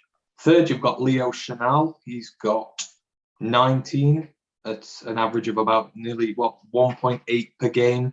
Second, this is a guy we'll all know about, Devin Lloyd from Utah, 22 tackles for loss, nearly 2 a game that he's been playing at there. But in first place with 30.5 tackles for loss, that's 2.5 a game. And that's Will Anderson again. I mean, I've watched him so much this year, and it's like, where's his chatter? There's no chatter about him, but he's just absolutely destroyed so many offensive lines he's played this year. But, he's got to get some serious consideration in this draft. He can just do about everything when it comes to wrecking a game. And from a linebacking spot as well, it's crazy numbers. Yeah, I think personally a tackle for loss is harder than a sack, because most quarterbacks in football, they're not great at escaping pressure. They're not great at getting out of sacks. But tackle for loss on a running back, that means you're scraping either right or left and then shooting a gap and getting them behind the line of scrimmage. That takes way more athleticism. This shows just how athletic a guy is. Like Derek Barnes, he tracks across, he takes good angles. This is a way harder skill because it means taking good angles. It means being able to scrape left or right. Also, it means you're able to read handoffs. You know which way the player's going. Devin Lloyd, easily Pac-12 Defensive Player of the Year, maybe Pac-12 Player of the Year. This guy's not a big linebacker. He's not the strongest. He's a bit undersized, but do you know what he's got? He's got elite speed. He is one of the fastest players I've watched. The way he breaks down plays and meets running backs behind the line of scrimmage before the players had to develop, shoots through holes. He's got great hands. He brings down guys. He hits hard. He gets low. It's really good technique. Like, those are two guys. Devin Lloyd may very well go in the first round this year. He could sneak into the end of that first round. This list is full of guys again. Like, say, Carter again. Guys that get sacks and tackles for loss. They're just tackle machines. And it means they wrap up well. They've got good technique. And there's players on this list that there's notable players that aren't on this list. Like Thibodeau. There's a reason he's not on this list, because he's not the best technique guy. He just relies on like pure agility and rush. That won't get the business done. These guys here use technique to get shed blocks, and they're able to diagnose players in the running back. He's all electric. These guys, maybe a bit more methodical. You've got to be a bit more of a clinical thinker to get more tackles for loss. Yeah, exactly. And this is sort of my argument, because I said, I back taking a guy like Carl Aftis over a guy like Thibodeau, and I do it entirely because his pass rush arsenal's a lot more developed. Thibodeau uses brute strength and, efficiency to get through his guys, but it doesn't cut it as much at the NFL level. You've got to be smarter, because the tackles, they're a lot bigger and they're a lot cleverer than they are in college. So you need a little bit more. And for me, that's what elevates a guy like Carl Aftis over there. But like you say, there's guys in here. Jermaine Johnson, he's in there twice. The guy from Troy, Carter's in there twice. So, there's some guys that are going to get a lot of attention here, but some of them are not gaining a lot of attention in this draft. And it makes you wonder why. Some of these guys, even if they're juniors or seniors, maybe this is their first year of. There's a difference between being a good player and there's a difference between productive. Like, some of these players might have been good all their career, but now they've got numbers on paper, and they kind of like, it's like singing from a hymn sheet. You kind of got to be able to see it there in front of you, the numbers themselves, because sometimes pressure, it doesn't always result in tackles for loss, but sacks. Whereas the next level, pressures are more important. When you're at college football, sacks and tackles for loss, they're your bread and butter. But the next level, if you can generate pressure, if you don't get the tackle for loss or sack, but someone else does, that's fine. That's just as good. So the big players here that will never get any college recognition, but they will make it at the next level because they can generate pressure. Yeah, absolutely. I agree with that. Can't have much more. So yeah, those are the sacks and the tackles for loss guys. Now we'll have a little look at some of the guys in the secondaries and what they're doing. So you're looking, obviously, when you're looking for safeties, when you're looking for corners, you're looking for the ability to break up passing. You want those guys who can read the quarterback, defend the passes, cause a bit of a, break up in that backfield. So we're going to look at some of the passes defended guys who's sort of shone there. So on 10th, this guy has 11 pass breakups and 3 interceptions on the season. This is Cam Smith of South Carolina, so good year for him. He's in his sophomore year. In 7th, we've got a 3-way tie for 16, things here. So you've got Samuel Womack from Toledo. He's got 15 pass breakups and an interception. Roger McCreary, the defensive back, the corner from Auburn. That's a name you're going to be hearing a lot in the draft. He's one of many talented corners in this draft. 14 passes defended, 2 interceptions. In 5th, you've got Nehemiah Shelton from San Jose State. He's got 12 pass breakups and 2 interceptions on the year. And joint 5th with him is Darrell Luter Jr. from South Alabama. He's got 10 pass breakups and 4 interceptions on the season. 4th, you've got Marcus Jones from Houston, the senior cornerback, 12 pass breakups, 5 interceptions. Number 3, you've got Jacorian Bennett from Maryland, 13 pass breakups, 3 interceptions. 2nd, you've got Cortez Davis from Hawaii, 18 pass breakups, 1 interception. And then in 1st, Jaquan McMillan from East Carolina, the cornerback in his sophomore year, 16 pass breakups, 5 interceptions. It's pretty good going in a backfield there for that many in one year. It is, yeah. And without being disrespectful to the Pirates, they're not a very good team. But I've watched 2 of their games this year because I saw Oliver Hodgkinson on Twitter mention him. So I thought I'm going to have a look at this guy, Jaquan McMillan. He looks like the real deal. He's not yet draft eligible. He's just come out that sophomore year, but he has just got an instinct. When defensive backs have a nose for the ball, they just know when to be at the right time. They don't get caught reaching around guys or tugging jerseys. He's just one of those kids that can sniff out the ball. He looks a real good prospect because he breaks on it really well. He's got great hands. He doesn't always have to get his head round. He can read the receiver well. He looks like the complete package for a cornerback. As you mentioned, Roger McCreary, he's having a nice year for Auburn. Him and Smoke Monday, they've formed this partnership between cornerback and safety. Had a nice year, been really solid. Auburn have done okay against the run, but the pass, a lot of these guys get targeted a lot. They get a lot of balls thrown their way, but they still manage to break them up. They still manage to swat them away, get their hands in, break them up.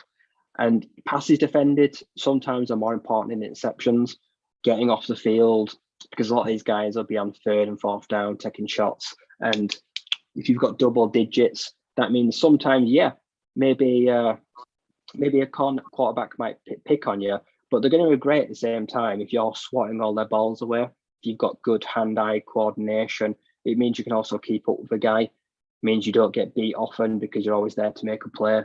So these are all the guys that you're going to look at and possibly getting drafted, like Robert Rochelle we saw last year from the ASU Bears. A lot of these smaller school guys don't matter, can still get picked up in the later rounds if you've got good ball skills.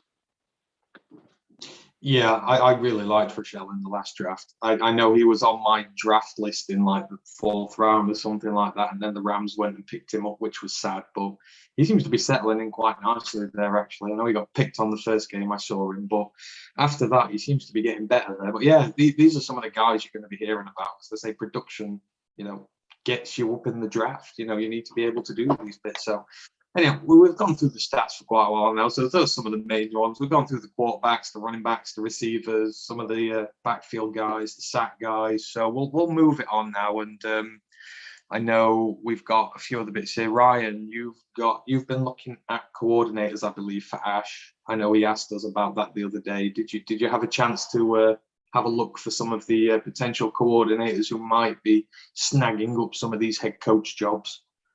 I did, yeah. I made a list on my computer. Just get it up.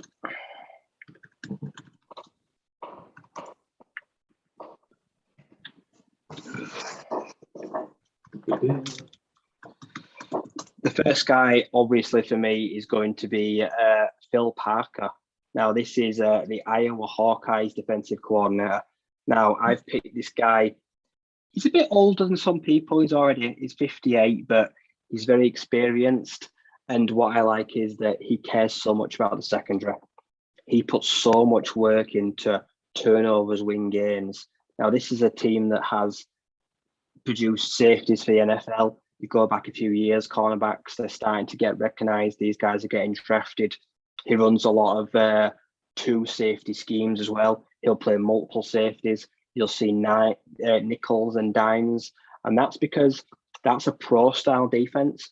Because when you get to the safety position and cornerbacks, you don't really see one high safety in NFL anymore. You don't just see two outside corners, because those are kind of like bit dinosaur schemes. You've got to have these more athletic defensive backs now. So you see more multiple safety looks, more corners. He'll sometimes go full 6 defensive backs. He'll go full, like maybe cover 0. Everyone just drop deep. He'll dare you to run on it. And if you do throw, they'll pick you off. I think he's someone to look at for a potential head coach job. He's getting on a bit, but it could very well be worth a look in for someone that needs to upgrade their defense and someone that doesn't generate turnovers, because he's the kind of guy that I've noticed that Iowa have got some offers, and there's guys that, I can't remember his name, it's a 5-star safety that's considering Ohio State or Iowa this year. And Phil Parker's probably one of the reasons why they're considering it, because you look at how their safeties play, how the corners play, aggressive ball, and I think he's going to be someone that, if you could snatch him away in his later years, it could be a real good pick. It's someone that I really like. Yeah, just to put it into perspective, I've got it here. Iowa leads the country in interceptions this year. They got 22. I think the next team only got 19. So, they got 27 turnovers altogether, but 22 interceptions. Like you say, that secondary has been eating up a lot of the passes that have been coming its way. I've also stayed on defensive ball again, and I'm looking at this guy now, and I actually saw his name today mentioned in the potential Oklahoma job. Now, he's a bit younger. This guy's only 35. And that's the defensive coordinator for the Georgia Bulldogs. That's Dan Lanning. So this guy, he's not been around a long time. Like I say, he's worked his way up as an assistant. He's now taken up a full-time defensive coordinator role. He's not much older than some of the players on the defense, only at 35. So he's instantly in the head coach vacancy job. But as I said earlier, he runs the tightest ship in the FBS. He does not let any players off. He doesn't give up. No, he barely gives up any scores. He keeps them well drilled. They're also one of the least penalised teams in football, which I look for when you look at a defensive coordinator and a defence. They kind of don't give away any silly yards. They don't march themselves down the field. This guy is a real servant of football. He's learning his way. I think he's going to do phenomenal things one day. I think he could be the next Ryan Day at Ohio State, because he's that kind of similar age. He could take the job, maybe Oklahoma this year. If not next year, he will be gone. Unless he gets the Georgia job one day and they give him some promises, this man will not be a defensive coordinator for very long. He's already highly thought of recruiting, and hopefully he's about to crap off that with a national title ring. Well, any guy who can coach a defense that's given up, as we've said, less than a converted touchdown per season, per game over a full season. I mean, Christ, he's got to be doing something right in that job, especially at a school like that. The SEC is not easy to keep your points tally down historically low like that. No, it's one of the hardest. The SEC plays good offense, just in general. It's going to be one of those really hard to keep teams out, because a lot of them are really pass heavy, and I really enjoyed it watching them. Yeah, and I mean, at Oklahoma, he's got a job on his hand to redo the defense there, hasn't he? Because that defense is not good in Oklahoma at the moment. It needs a lot of work to get that back to respectability, because we've been saying all year, even with Spencer Rattler putting up big numbers, sometimes they just couldn't shake teams off, and even lost to some. No, exactly. I think it was if you can't put away sides, I think it kind of like, you look past even all the talent, all the field, you wonder like, how's the preparation going? What are you doing before games? What are you doing after games? And for me, I find that quite worrying at times. So it's really hard when you can get a guy that is able to rally guys up and make substitutions quickly. He's always like deciphering offensive plays. He is a guy that will get snapped up incredibly quickly. Definitely. Are there any more guys, or are those your two standouts for now? I've got one more guy. Is this another defensive guy for Trent? No, this guy's an offensive coordinator. Now, this guy is Joe Rudolph. Now, he's the associate head coach, offensive coordinator, offensive line coach at Wisconsin. Now, this is someone that has a big say in how Wisconsin run their offense because he's offensive and the offensive line coach. And when you think of Wisconsin, who run the ball just so well, like there's just streams of running backs that enter the NFL that go from Wisconsin. Only 49. He's someone that schemes heavy for a lot of multi-back looks. He gives so many touches to a running back. He's someone that is able to counterbalance when you've not got a good quarterback. He knows he hasn't got the best quarterback, but he's still able to get results. Look at that 7-game stretch they went on where they were running the ball heavy. Freshman running back, Braylon Allen, he trusts him. He managed to recruit him there and get them. Wisconsin can get good offensive recruits. I think it's someone that won't want to be an offensive coordinator forever. It's a lot of work also being assistant head coach, offensive line coach. There's so many things that are moving all at the same time that he's looking at. So he's got his eyes on the running back. He's got his eyes on probably the quarterback too, but he's also managing 5 guys in the offensive line. I think anyone that's able to do all those 3 things at once and do it successfully, even if the season didn't go well, I think that's someone that understands every aspect of offensive football. And if there are time comes where they get rid of their head coach, he will be the automatic shoe-in, I imagine. But he's someone that is going to be probably a commodity where a run game coordinator, maybe in the NFL, if you do want a running game coordinator, offensive line coach. Let's watch him coming into his 50th year. So he's someone that's got a lot to offer still. I think given the season they had to start to it, you saw the vast improvements they made as they went along. And obviously he's, there's some areas where he's a little handicapped. You look at the quarterback Martinez, he's more of a running quarterback as opposed to his passing. He's not great there. So I think he's done a lot of great work with with what he's got at his disposal. I think it's fair to say, isn't it? Yeah. I think what you like to see is that those first 3-4 games didn't go well. He made adjustments. Good coaches make adjustments. And then they went on a 6-7 game streak where they were tearing through people. They were bulldozing them. Offensive line was bullying people, making huge holes for a freshman running back to average, I think, 7.6 yards a carry. Across 6 games, he had up to 9 yards a carry per touch. Phenomenally running the ball. Wisconsin, we've just seen it with Jonathan Taylor. We'll see it again in a few years' time. Running backs just going to go to the draft, and high-star recruit running backs will go to Wisconsin because Wisconsin run the ball. If they get a solid quarterback, which I don't know last time they had a good quarterback, if they got a good quarterback, they would be dangerous in the Big Ten because they play good defense too. They are a heavy hitter. They just need to get the balance right.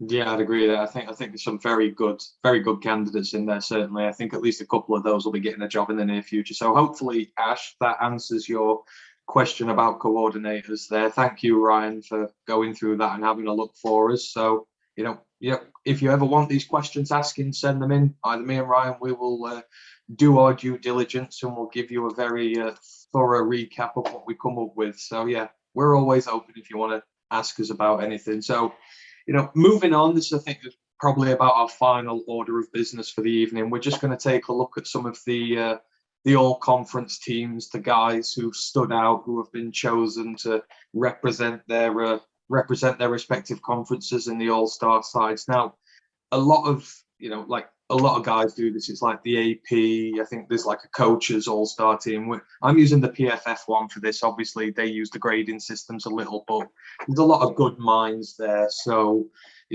I'm not going to do all 10 divisions because we're going to be here forever. So I've, figured that we'll do the Power 5. Obviously, you've got the Big 10, the Big 12, the SEC. This is where a lot of the, bigger players will be located. So we'll have a look through some of these teams and, we'll voice our opinions on what we feel about them. I'm going to start with the Big 10. And I think this is probably my favorite offense out of the lot of them. The talent in here is just absolutely insane. So for PFF, they're all Big 10 team. At quarterback, you've got CJ Stroud from Ohio State. Your running backs, you've got Kenneth Walker III from Michigan State and Travion Henderson from Ohio State, both of whom have had remarkably great years.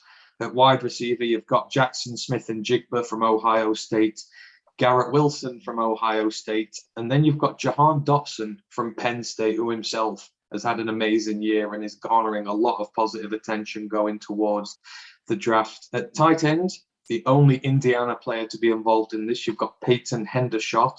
He ended the season with 543 receiving yards, 4 receiving touchdowns. So a good year for him. And then your offensive line, you've got Peter Skoronski from Northwestern, Josh Seltzner from Wisconsin. You've got Tyler Lindenbaum from Iowa, who is a hell of a player. You know, you're going to hear his name a lot when it comes to offensive linemen coming up to the draft. He's one of the best going in college at the minute. And then at right guard, you've got Blaise Andries from Minnesota, and you've got DeWand Jones at right tackle from Ohio State. I mean, how many weapons have you got on that team there? That team could destroy a lot of good college outfits. I think it starts with the trenches. If you put that on and they all perform, that's the best offensive line in football. Tyler Linderbaum, I've got as the best center in the draft this year. I think he's by way the number one. But Minnesota, there's a common theme, like say, because you had Tyler, I can't remember his name, Tyler Goodson, but then you've got running teams. So you've got Northwestern, you've got Wisconsin, you've got Iowa, you've got Minnesota. They don't all throw the ball well, but they sure as hell run the ball well. And that's because they've got stud offensive linemen. And you can guarantee at least all of them will be drafted because they just... I don't know what they feed them in the Big Ten and up north, but these guys are always 6'5", 6'6". Like these are fully grown men. Like Tyler Linderbaum, he is a brute. He swallows up double teams. He can take on 2 nose tackles at once. He can run behind him if needs be. And then like Peyton Hendershot, Indiana had a bad year, but at least Michael Penix Jr. was able to rely on him as a safety blanket. Jahan Dotson, he seems like KJ Hamler 2.0, doesn't he? He is that slot guy from Penn State. He's going to get drafted. I put him in the second round. And then you've just got the best part of an Ohio State offense with Kenneth Walker. Tons of freshmen. It's just, it's star-studded. It would destroy anyone in the country, that. Yeah, I mean, I suppose you could even make the argument that Olave could be in there as well. So you could have like 4 of the 5 guys from receiver, 5 of the 6 guys there that would be from Ohio State. But you couldn't complain about that. But I think you're right, all across the board, there's just absolute studs there. And it probably is my favorite offense out of all these 5. And yeah, a lot of these are going to be getting good draft attention. So do really keep an eye out for them. On the defensive side of the ball, so defensive line, you've got Jacob Slade from Michigan State, you've got Ben Still from Nebraska, and then edge. Oh my God, this is just like a smorgasbord of great edge rushers. So you've got Aiden Hutchinson from Michigan, and you've got George Karlaftis from Purdue. And I mean, my God, both these guys are absolute game wreckers, and at least one of them is going to be in Detroit come April. I think it's fairly safe to say, whether we trade back and get a couple of picks in the top 10 and get Karlaftis, or if we just stay at 1 and get Hutchinson. I think one of them's on the way here. But yeah, some great edge rushers in the Big Ten. At linebacker, it's an all Wisconsin affair. So you've got Leah Chanel and Jack Sanborn. At cornerback, you've got Riley Moss from Iowa, a stud. You've got Kasson Abraham from Rutgers, their only representation on. And then at safety, of course, you've got Jaquan Brisker. You know, you can't say no to him. You've got Brad Hawkins, the safety from Michigan. And then the flex D lineman, you've got JoJo Demand from Nebraska. I mean, again, there's just some absolute studs in here who've had absolutely wonderful seasons. And you're going to see a lot of these names called early in the draft. You will, yeah. It's a brutal defense because the sound bookend edges of Karlaftis and Hutchinson, they're not the fastest off the ball, but technique-wise, they are brutal. They shed blocks. They bully offensive linemen. If you got traps between Hutchinson and Karlaftis, you'd probably be getting sent off to the hospital wing because it'd be like stuck between a rock and a hard place. It really would not be fun to get hit by both of them if they took half a sack. And Riley Moss, he was in my half-season mock draft before he got hurt. He had 4 interceptions, 2 of them for touchdowns. He's that elusive. What I like to say is that he's the white corner. you don't get white cornerbacks that go to the next level. He's going to be drafted, but I don't know where. But I really like the kid. Jaquan Brisker, dude is only like 6 foot, hits like a truck. He comes down in that run support, probably faster than any safety in the Big Ten, and he hits guys in the hole. He's a great open field tackler. Can't wait to see him at the Senior Bowl. He's got a chance to go anywhere he wants in the draft if he performs well. And it's nice to see Rutgers get a mention after the Scout Knights had just an awful season. So I need to look at him, but I'd like to say that's done pretty well. And Hawkins, it's surprised to see not Dax Hill. He's the safety that gets all the talk about. I don't know much about Brad Hawkins, so maybe we're all looking at the wrong guy. Well, that's it. That's what these teams are there for. Obviously, with these, the metrics are showing that they've done well. So we'll have to have a look. Just to round off the special teams for the Big Ten. So you've got Caleb Shudak from Iowa as the kicker. You've got Jordan Stout from Penn State as the punter. Not that we need one of those. That's one position we don't have to worry about. Kick returner, you've got Charlie Jones from Iowa. And then punt returner, you've got Jaden Reed from Michigan State, which is probably a fair one. He's probably one of the better punt returners in the game. So well done to him. We'll move it to the Big 12 now. And this is a very, very debatable one right to start off on the offense. So at quarterback, they've gone with Caleb Williams from Oklahoma, despite him not starting till a bit later in the year. And he had his struggles while he was in the team. He's made PFF's all Big 12 team at quarterback. However, what you can't doubt is the running back duo. You've got Deuce Vaughn from Kansas State, 18 touchdowns and 1,800 yards on the year. And then you've got Bijan Robinson, who's been an absolute wrecking machine for Texas and has just carried that offense something crazy. At wide receiver, a few guys I like here, actually. It's a nice little nuanced group. So you've got Tay Martin from Oklahoma State, Xavier Hutchinson from Iowa State, and Xavier Worthy from Texas. I really, really like him as a receiving option. Tight end, you've got Charlie Kohler from Iowa State. Left tackle, offensive line, so you've got Cooper Beebe from Kansas State. Left guard, you've got Marquise Hayes from Oklahoma. At center, you've got Steve Avila from TCU. Right guard, you've got Hunter Woodard, Oklahoma State. And then right tackle, you've got Tyrese Robinson, Oklahoma. Again, just this one has another running back room, which is just proper all-star caliber. These two guys are just completely immense. Yeah, because they both offer you totally different things. Bijan Robinson is he's a home run running back, whereas Deuce Vaughn catches the passes. He can hurdle a guy. He makes guys miss. He's an elite receiver. You can put him in the slot. Those two on the same team complementing each other would be lovely. I also agree. I don't like the quarterback. You're going off such a short period of work. That's why it's PFF, obviously. But he must have graded elite for a few weeks. But you can make a case for Spencer Sanders. But if you look at the lineup, there's too much OSU as there is, because that is a stacked. You might as well just name the Oklahoma State. But it's hard. There's other quarterbacks there that you could have considered. Say you could have thought about Oklahoma State. But then it kind of it's one of them two, because the rest of the quarterback play in that conference was pretty bad for most of the year. Yeah. Charlie Kohler, great tight end. He is such a red zone weapon. Even in such a down year, he's had a good career. He's 6'6". He's a man mountain. Yeah, I agree. I think, Williams is a bit of a funny one in there, but like you say, it's the level of competition. The Big 12 does need a few more quarterbacks in there worthy of going to an all-star side. The offensive line, I don't know too much about this offensive line. I'm not going to lie. I know about the center from TCU. He's really good, but outside of that, Oklahoma's got a couple of guys in there, but that line has looked a little dodgy at times this year. Yeah, it's not give the most protection, because Oklahoma have thrown quite a lot of interceptions this year. So there's been pressure in their face. And what's his name? Brooks, the running back, is it? Yeah. They've not had a consistent run game all year, whether that's just they're not running the ball properly or if it's the offensive line. But to see two from Oklahoma, and I didn't even mention the receivers, both Xavier Worthy, freshman star. He's probably the best freshman receiver in the whole conference. And Xavier Hutchinson, really big body. He looked really good down in the red zone. he was probably the only weapon that Brock Purdy really had downfield. So nice pair of receivers there.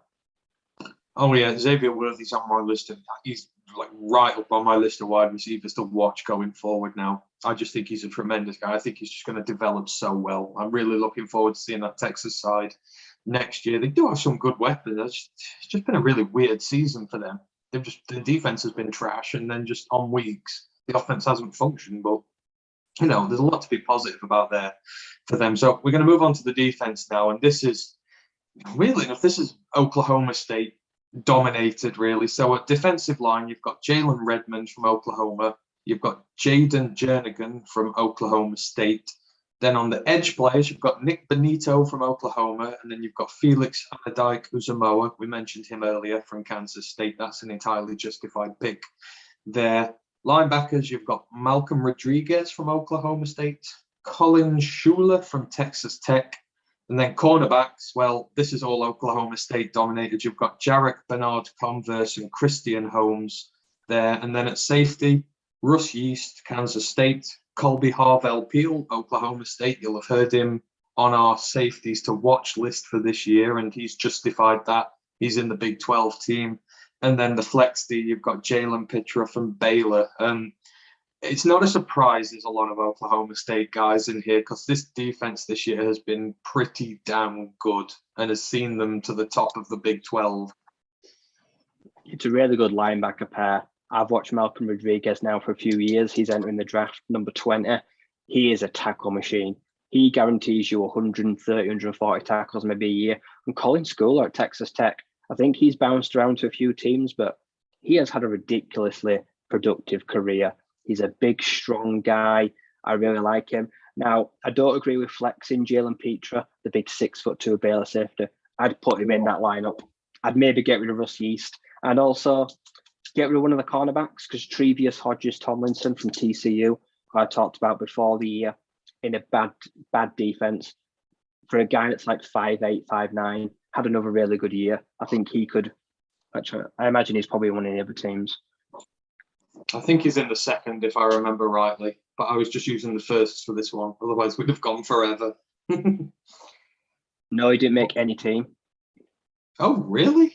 Oh, wow. Yeah. That's actually quite shocking, that one. It is, yeah, because he got targeted a lot and he had a good year. But no, as a draft safety, I kind of like Jalen Pitra. He kind of intrigues me because he's a hammer. He's a big dude. Yeah, I agree there. But, I do like the look of Harvell-Peel as well. We mentioned him earlier in the season, and I'm really interested to get into watching his tape from this year. I want to really have a good look at it, because I think he's definitely a good option there. But I wouldn't know what his draft stock was at the minute. But, we highlighted him and he has delivered. Just finishing off with special teams. Kickers, Andrew Mevis from Iowa State. Punter, Austin McNamara from Texas Tech. Kick returner is Winston Wright Jr. from West Virginia. And the punt returner, Brennan Presley from, of course, Oklahoma State. They have just dominated this Big 12 side this year. But again, no surprise, really, given the year they've had, is it, Ruth? No. And Texas Tech had a bad year. Like, they did an awful lot of punting. I heard Austin McNamara's name a lot this year. I think he had a really nice average. Yeah, he did. Very good. Right, I'm going to move it on to the SEC now, and this is probably my favorite defensive group of the lot. But as always, we'll do the offense first. No surprise, Bryce Young, Alabama, in at quarterback. I don't think that one was up for discussion. He's just had an amazing year to start off with, and he's quite rightly gained honors from PFF there, and probably from pretty much every other organization that does the all-star teams. Running back, a couple of interesting ones here. You've got Tyler Badie from Missouri, and you've got Devin Akane from Texas A&M. Wide receiver, I love this wide receiver core. So you've got Treylon Burks from Arkansas. If you've even watched one episode of this show, you'll know how much I love Treylon Burks, and we've already mentioned him today. Wonderful season. Big-bodied dude who shouldn't move the way that he does, but he's just got everything, and he's going to be a steal in the draft for somebody. Then you've got Wan'Dale Robinson from Kentucky, and you've got Jameson Williams from Alabama, both elite guys in their own right. Tight ends, you've got one of the better tight ends in college football. You've got Brock Bowers from Georgia. amazing tight end. Can't say much more than that. And then your offensive line, you've got Charles Cross, Mississippi State, Kenyon Green, Texas A&M. He's a top 10 guy. You'll hear his name very quickly in the draft this year. Someone's going to snap him up real quick. At center, you've got Michael Maietti from Missouri. You've got right guard Layden Robinson from Texas A&M. So they've wrapped up both guard spots. And then you've got Darian Kennard from Kentucky at right tackle. Again, a really talented guy there. I really like Darian Kennard. Some really good players in there, and probably a team that would rival the Big Ten lineup. It would, yeah, because I think maybe even a stronger O-line. That O-line is really solid because they're from run-heavy teams. Kentucky, we know Kentucky are producing a lot of NFL-ready linemen now. Like they feed them up, they beef them up big, and they produce good tackles. As you mentioned, Brock Bowers, easily the best freshman tight end in football. You just have to look at his build. If you're going to build a guy like at Lego for a tight end, it's him. He runs elite speed. He has some fantastic touchdowns this year, just making guys miss in the open field. Looks like a future potential first, second rounder. And Wan'Dale Robinson, he had a nice year in Will Levis's offense at Kentucky. Smaller slot guy, but he's super fast. The way he moves side to side, got a lot of lateral speed, good in the red zone for making people miss. Really enjoyed watching him. And people think he's someone that is going to be shooting up draft boards. But other than that, it's nice to see Tyler Beatty get a mention. Missouri had such a run-heavy offense. We mentioned him in the stat leaders, one of the best backs in the country. The rest isn't really up for debate. Jameson Williams, there's probably other guys you could have put there. I think he probably had a good year. I think John Mechia, I don't think John Mechia had a great year. I don't actually think his draft stock actually much help this year either.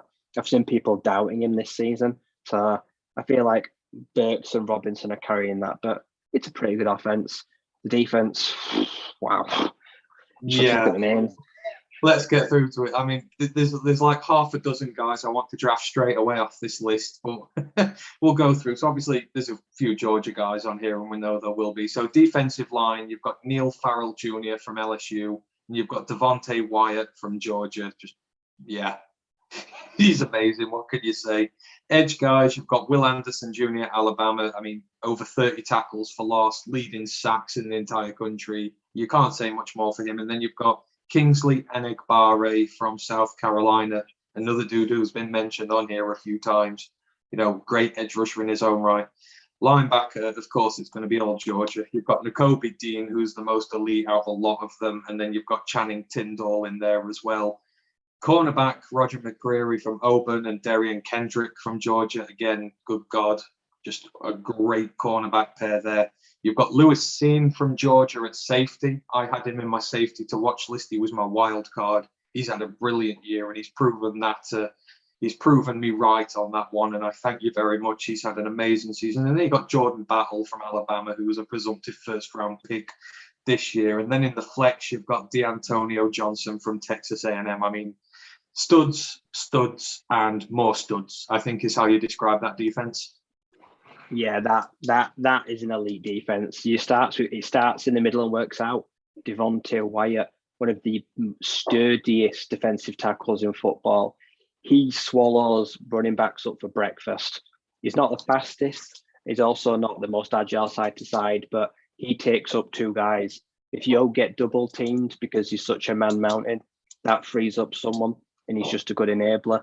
Kingsley Enagbare, he's had a fantastic year for the Gamecocks. He's literally pitched to 10 in most backfields weekly. He's someone that is on that really deep edge class. He's in a guy to watch out for.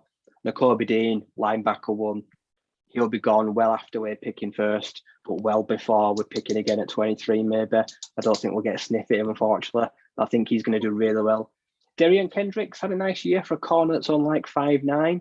He's a pretty small dude, and he gets picked on, but he's held his own in a really good centre. And as you mentioned, great pair of potential stud safeties. Jordan Battle doesn't have necessarily the numbers or the figures, but he's very much a leader on that back end. Really good player. Hits hard. He does well helping his corners over the top. One of the leaders in a solid unit, and someone that could be in the play with maybe that second first rounder for Detroit. He could potentially be in play there, maybe. Yeah, I think I'd take those linebackers, cornerbacks, and safeties, all of them in a heartbeat. I think would be the thing from this.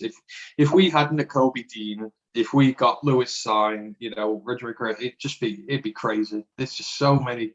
The corner class is really good this year. The safety class is pretty decent as well. But I mean, there's some great guys in there. You mentioned Kingsley and Egbare. I saw him when obviously we were watching the whole Zev Noland saga unfold at the start of the year for the Gamecocks. I was watching a few of their games when he played, and he just stands out instantly to you, doesn't he? Like you say, he pitches his tent in the opposition backfield and doesn't move. It's quite scary, actually.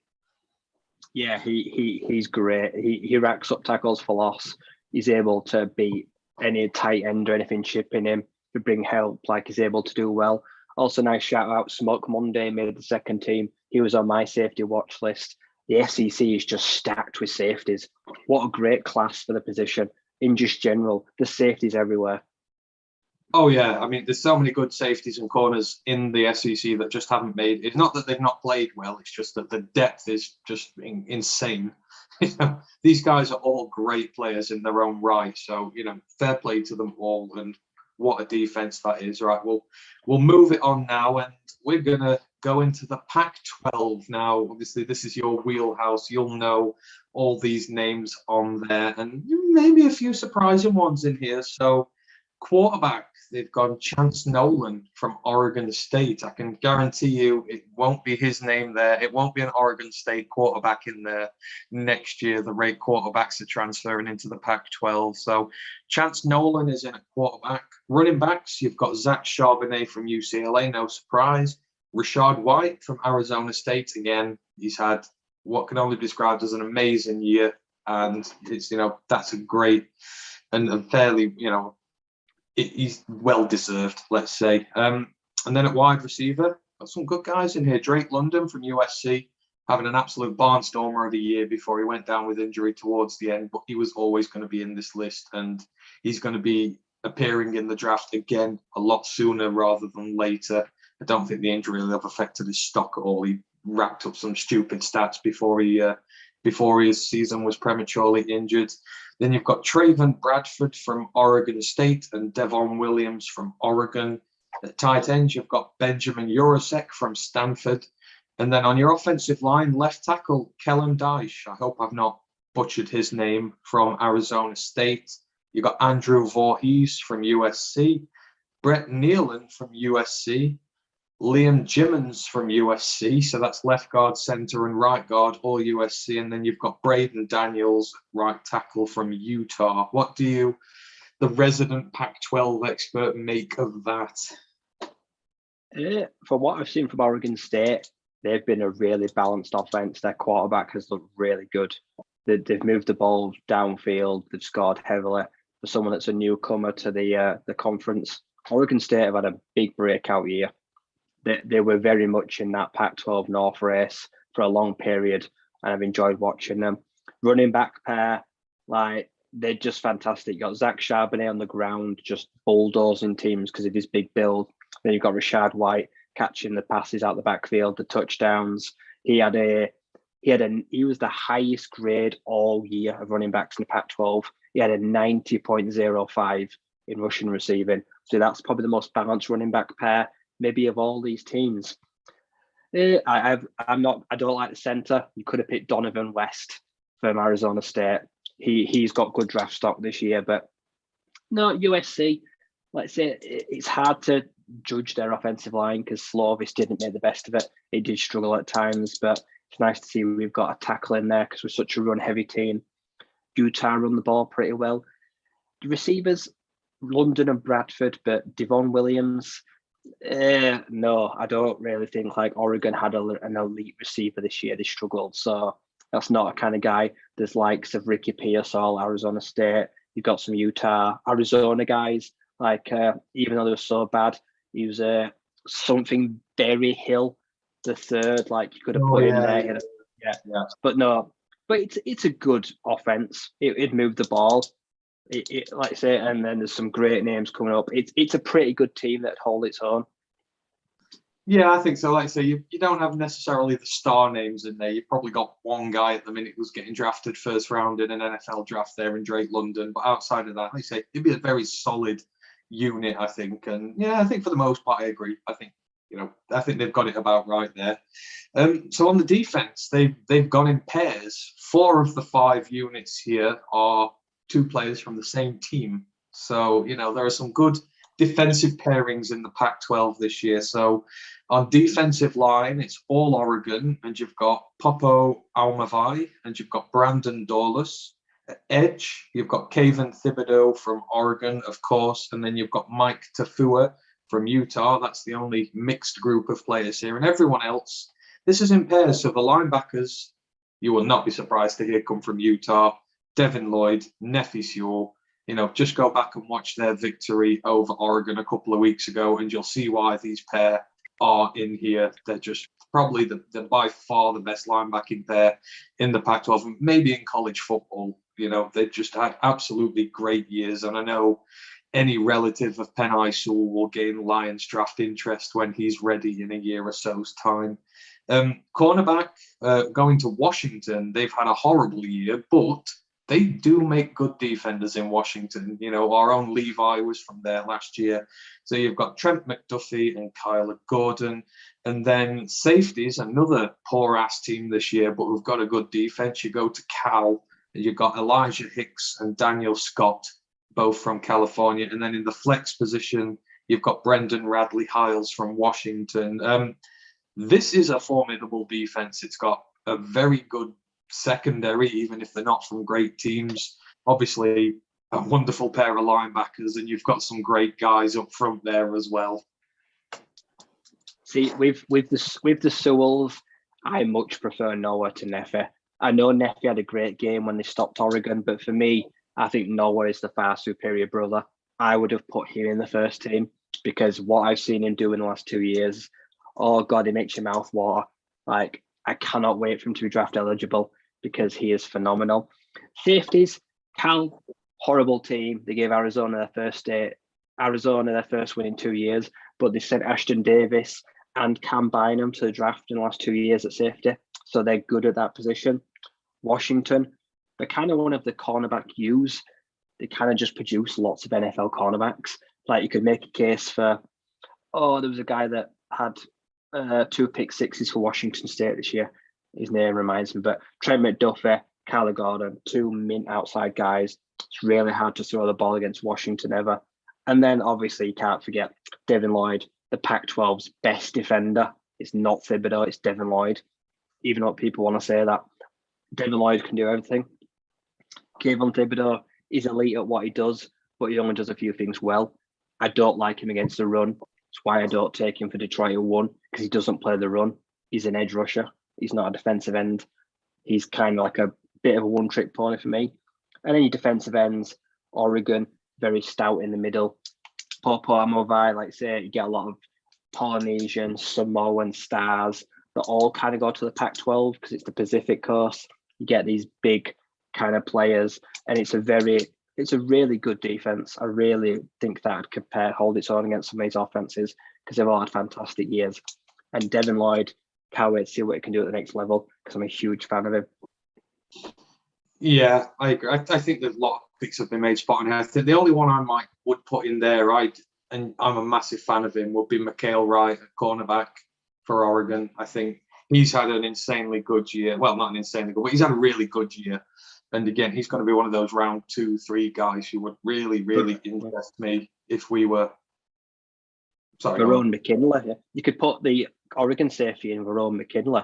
I'm pretty sure. Yeah, you know what? Yeah, as well, that's actually a fair game. Actually, I think again, it's just depth there. There's so many good guys who played well. So yeah, McKinley, Mikael Wright. I think you could easily have them in there as well. Let's finish off special teams. So you got Cole Becker from Colorado as kicker, Ben Griffiths from punter from USC. Mikael Wright actually does make the team as kick returner, so he's got special teams ability as well. The corner from Oregon, and then you've got Britton Covey from Utah as the punt returner. And finishing all this off, we've got the last of our Power 5 leagues, the ACC. And, we're going to go through those now, and then that'll be us for the day. So ACC quarterback, maybe not a surprise on this one. Kenny Pickett had a really good year. That Pittsburgh offense has hummed, and he's had a really, really good year on the whole. So no surprise he's in there.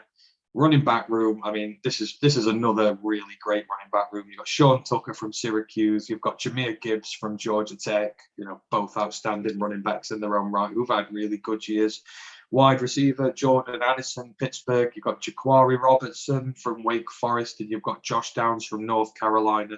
Again, all had amazing years. Josh Downs especially has just appeared in that UNC offense and taken to it like a duck to water. He looks really good, and in the next few years, he's only going to keep getting better. Tight end, you've got Marshawn Ford from Louisville. And then on your offensive line, I mean, you've got some big names on here. You've got Ike Mekwonu from NC State. I've seen him in a lot of top 10, mocks in the draft now. Some say he could go even higher than the other what's-his-face and the other guard from the little Alabama. I've forgotten his name, but yeah, he could be the top tackle in the draft if this is led to be believed. You've got Caleb Chandler from Louisville at left guard, Alec Lindstrom from Boston College at center, Christian Mahogany from Boston College at right guard, and Jared Williams from Miami, Florida at right tackle. I think, again, an offense that's full with some really talented guys who've just had really good years. Yeah, it's an explosive offense. Boston College produced great O-linemen. They always have a big, strong O-line there. And it's no Alec Lindstrom, one of the other star centers in the league. Caleb Chandler, great. Look at the offense Louisville run, trying to play Malik Cunningham. He's athletic. He gets to the second level because Malik Cunningham's a running quarterback. He blocks at the next level. Only swap I'll make is Jaquari Robinson, put in A.T. Perry. I like the other Wake Forest receiver. He's tall, a bit more of a red zone threat. But those two as a pair, one of the best pairs in the nation. They've been phenomenal to watch. Sean Tucker, one of the leading rushers in the country. Jahmyr Gibbs, one of the leading yards from scrimmage. I mentioned the portal. It's a fantastic running back room, and people don't give those two enough credit. Kenny Pickett, you could have taken 2-3 quarterbacks and made a case to make him in the ACC, because even though the teams have had down years, there've been some great quarterback play. Like Kenny Pickett, though, he's put up some phenomenal numbers, and he's just been a record setter. Pretty much owns all the records at Pitt, so it's only fair he goes out on a high there. Tight end, I've got no idea who that is, because I don't see a lot of tight end play in the ACC, actually. Well, probably, I mean, Louisville just use everybody in that offense, don't they? It's just so high-powered that everyone gets the fair share of usage in there. I feel like you could make that entire offensive line out of Boston College guys, though, because, there's just one of the best offensive lines in college football. I highlighted Zion Johnson out when we did the thing for Ferg when he asked us for players, and I'm still massively high on Zion Johnson. He made the second team for PFF on there, but if we're going to go guard and have a look at replacing Vitae, he's one of the first names on the list there for me. And he's had a really good year again. And Boston College, they've knocked it out of the park with that offensive line they've got there. But, I mean, Ikwonu's a good one. I mean, the guy's an absolute monster. And I think his top 10 draft pick talk is entirely justified at NC State. NC State had an amazing year. They've just come out of nowhere. They lost some talent in the draft. They gave us a Link deal, which I will forever be grateful for. But he's going to be a wonderful tackle in the NFL very soon. Yeah, I fully agree. I think when you look at NC State and how balanced their offense is, it comes from a good offensive line. Devin Leary gets kept upright, and Zonovan Knight gets the holes made for him. And to be a left guard, he's a left tackle. He's pretty athletic as well. Gets out to the next level. Is able to help in blocking. I've enjoyed watching NC State all year. Yeah, I have. I've sort of taken them as one of my favorite teams now. I'd say when we draft some players I love out of the draft, I do take some of these teams to heart, and NC State are one of those. So hopefully they can continue their form next year. So we'll move on to the defense. So defensive line, you've got Kalijah Cansey from Pittsburgh. Then you've got Robert Cooper from Florida State, one there for you, Ash. And actually, second of all, on the edge line, Jermaine Johnson's in there. I think it'd be criminal if he wasn't. And I think Ash would be crashing the stream if it didn't. And then you've got Miles Murphy from Clemson. Linebackers, Drake Thomas, NC State, wonderful player. I'm glad that he's in there. You got Mikael Jones from Syracuse. Cornerbacks, Mario Goodrich from Clemson. And of course, the big one, Andrew Booth Jr. from Clemson. One of the better corners in this draft, probably one of the first who will get his name called. Then you've got Treveon Red from Wake Forest and Joey Blount from Virginia at safety. And then in the flex position, you've got Josh DeBerry from Boston College. Some guys who are going, potentially a few first-round guys there in that defense. It's a lot of talent in there. There is, yeah. The biggest highlight name has got to probably be Andrew Booth, the star corner from Clemson, that if you target him too often, he will upset you. He will hurt you because he's got a good frame. He's got good ball skills. He tackles well. All around very solid corner. Nice to see the stout defensive Florida State line getting a defensive tackle and the edge, because it's been the only real highlight of probably maybe the team all year is their defensive stout lineness, getting to the quarterback, stopping the run, because even in a lot of their losses, they weren't getting blown out by a lot of teams. They were making things difficult. They were forcing fumbles. They were doing really well. So it's nice to see Jermaine Johnson climbing up them boards. Joey Blount. Two highlights, Ryan. Those two guys and the onside kick. I'm sorry, Ash, but I had to mention it. The onside. Sorry, carry on. Joey Blount, I saw that guy play. I watched a few Virginia games this year and he stood out on tape. Like, he looked like a safety that's flying around the league, flying around, making tackles, solid tackler, good angles. He's had a nice year there. I'm a bit surprised to not see a Clemson linebacker because we've highlighted them. So I don't know much about them too, especially Syracuse. They're tackling guys. I think that's what it is. Skolsky, and that they get a lot of tackles, but I think other facets of the game which may be graded. I think that's probably what's held them back. But they've got a good front seven as well, so they're not often as needed as far up front. Yeah, Treveon Red. I watched nearly every Wake Forest game this year, and their secondary, it did not look good because they got bullied in a lot of games and gave points. So I'd like to see how he was graded and what it was on, because that one seems a surprise. I must admit, I didn't expect to see any Wake Forest defenders in here, given that they just gave up 60 to Army nearly. When you're giving up that many points, then you don't expect to see many defenders on an all-star team at the end of the year. But, that's the beauty of these lists. They're just so highly debatable, and you can put so many other guys in. And finishing it off with the special teams, and I'm going to leave it in here because Ryan really loves one of these guys. So I'll start with I'll work my way backwards. So the punt returner, Tavian Robinson from Virginia Tech, the kick returner, Zonovan Knight from North Carolina State. In fact, that's the name that should maybe be on here. The punter, Evan Mora from Wake Forest, and the kicker, I'll let you have him, right? Who's the kicker? It is the guy from my mock draft. He's one of the only guys that's probably going to get drafted as a kicker. It's Nick Skiba. He has been nearly perfect in 4 years. He has got a phenomenal, he's 90 plus. He's never missed an extra point.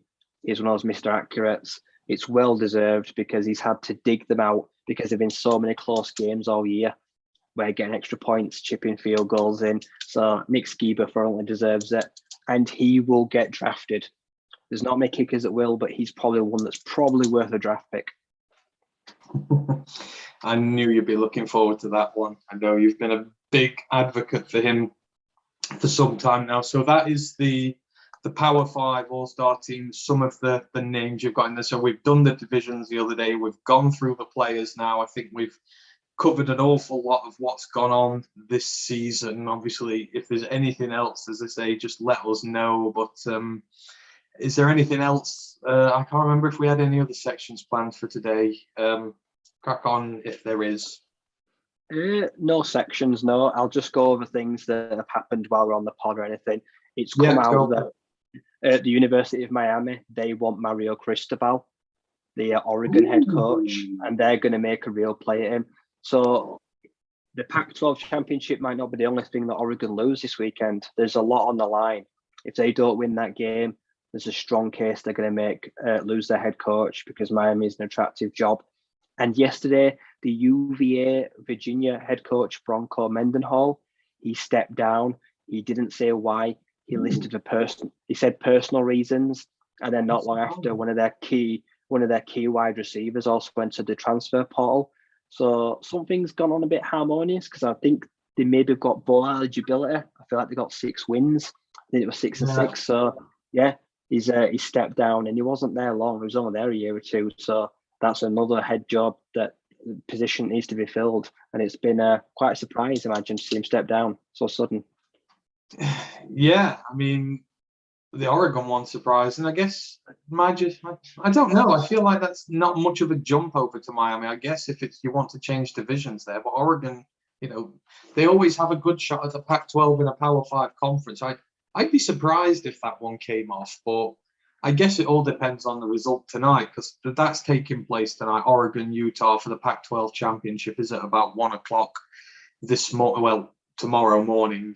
Right in the morning, but I'll be staying up to watch it. I want Utah to win that one so badly. I hope the performance a few weeks ago wasn't so bad, but could it hinge on the result tonight? If he wins, would you see him staying? I mean, I feel like I would. I feel like if they won it, I don't think they'd get him unless money talks. It could be money, but I also feel like there's a lot of controversy about who's going to be their quarterback next year. They've got Ty Thompson, this 5-star recruit that's sitting there, but there's talks with Spencer Rattler, but who's the quarterback at Miami? Because you've got Tyler Van Dyke, you've got this stud this freshman quarterback. Maybe he wants to change the scenery. If they lose tonight, don't be surprised if he does leave. If they win, it's probably going to ramp up his price. And talking about games tomorrow, also my game to watch in the playoffs, the Montana Grizz, the ranked team, Eastern Washington Eagles, 9-2, 10-2. That's 2 a.m. tomorrow, that playoff game. So that's going to be a phenomenal watch too. So there's 2 fantastic games in just a few hours. The weekend starts early. Exactly. I know I'll be staying up to watch those. So, get our last dose, because we're running out of college football for the year now. Unfortunately, we're going to be stuck to watching the Lions only soon. So we need to cram it all in while we can. Yeah, it's coming thick and fast now. This time next week, we'll know the champions. We'll know who's in the playoffs. We'll know where these big high-profile recruits probably are. Head coaches are filled. And we're going to know who's declaring for the draft, because we're going to know the full Senior Bowl rosters, the Eastern Shrine game as well. There's a lot of all-star games coming up. And the clock is now ticking for players that want to declare for the draft for eligibility. This time next week, a lot more players will have declared for the draft as well. Yeah, as Ryan's saying, it's all going to be coming thick and fast. I mean, when we come back to you next Wednesday, we will know who the champions of the Walter divisions are. We will know who the college football playoffs are going to include. That's just going to be so exciting to see who eventually edges their way into the Final Four. So, again, if you have anything this season you want us to discuss, get it in quickly, because the season is ending, and, we'll be moving on to a lot of draft talk this time soon. I think next week we're going to look at our half-season mocks, and we're going to update them. So we're going to do another mock draft for you, and we're going to see whether we're still confident in the picks we made back then, or whether we've changed our mind a little just now. Obviously, it looks like we're going to be locked into a number 1 pick, so we might have to change it a little bit dependent on that. And the Rams pick is getting better, so we might have to change it to that as well. You never know. That is the beauty of things. So that's what you'll be getting with us next Wednesday, our mock drafts final for the season, a review of all the championship games this weekend, a look at the playoffs, a look at the transfer portal. Just because the season's over doesn't mean there's no less content that's going to be there. So do join us next Wednesday, when we'll be back to our 1 show a week podcast. But if you can't wait till then, obviously our main Detroit Lions podcast will be back on Monday. We will be dissecting the result from the Lions game against the Minnesota Vikings. God, I really, really want to win this one. I don't know about you, Ryan, I can't stand losing to Kirk Cousins twice a year. It's something that needs to stop, and it's something that needs to stop quickly. I don't know. The Vikings are the team I dislike the least. I hate the Bears. I really hate the Packers. The Vikings, I dislike them. But Kirk Cousins, I don't like losing to him, because he's good, not great, and overpaid, and he always makes us look like chumps, and it upsets me. Kirk Cousins fuels my hatred for the Vikings. When Kirk Cousins leaves, I'll probably be okay with the Vikings, but I just can't stand him. You know, it was as bad as Trubisky when he was here, getting wins over us all the time. The only good thing is, though, next year he's costing the Vikings nearly $45 million. They have to live with that. We don't have to live with that. If you're ever having a bad day, I always say, just go and look at Kirk Cousins' contract and you will have a smile on your face. No matter how bad the situation is, it will make you laugh, guaranteed. Or go and look at his YouTube footage where he lines up behind his right guard instead. That's always quite funny as well. When Dal, you know, was it Madison has to run up and usher him across behind his actuals? Oh, Kirk, never change. Yeah, any other business before we finish today then?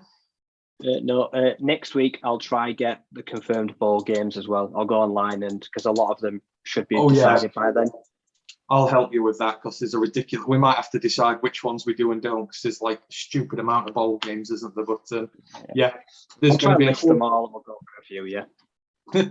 Yeah, there's a lot to look forward to next week. If you've joined us this evening, thank you ever so much. We do appreciate it. If you've been in the comments and we've not been able to reply to you, I apologize. At the minute, I'm using my phone because my computer's broke. But good news, it's fixed. So I will be streaming this next week and I will be able to converse with you all in the chat and do all the things that I was able to do before. So good news there. But, you know, it just remains to me just to go through the socials. Obviously, if you want to find us, Twitter, Twitch, Instagram, ROTL_UK. If you want to find us on Facebook, Detroit Lions Fans One Pride Worldwide is our group. And then obviously Roar of the Lions UK is our Facebook page. You know, on Twitter, you know, keep it coming in. I love the amount of interaction we're getting on there. We've got over 1,600 followers now. You know, we appreciate you all who are following us and giving your time to us here. You can find us there. You can find us on Lions Nation Unite as well, and Moore's Detroit Lions app, made for Detroit Lions fans by Detroit Lions fans. All these shows you can find on there as well as on our YouTube channel.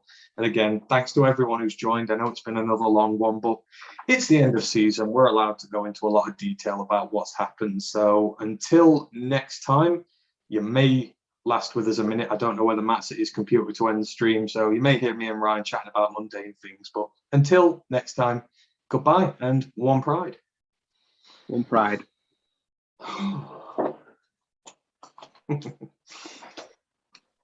And now we can talk about National League football. How Bradford doing this week? It's not going well. It's going really badly. The fans have turned on Derek Adams already. Already? Yeah. Good Lord. Two wins in 22. We lost we drew the first game exit in the FA Cup. We lost the replay, but then they made that illegal substitution and we lost on Wednesday. So now we've no game this weekend because we're out the FA Cup after 3 chances to get through. So I'm glad there's no game because I'm sick to death of football. Oh, you know, at least it's the one thing keeping me going at the minute, Chesterfield are. I just, you know, I'm so grateful. For the first time in like half a decade, I'm really grateful for them because we're actually doing well. Who have you got this weekend? Are you in the FA Cup? Or? Yeah, we're in the FA Cup. We got Salford. Oh, that's very winnable. They're shit this year. Yeah, because I've obviously not kept much of an eye on it, but obviously their money spending days are over now, I think. So yeah, all good. We've been finished about a minute, so I think people like to hear our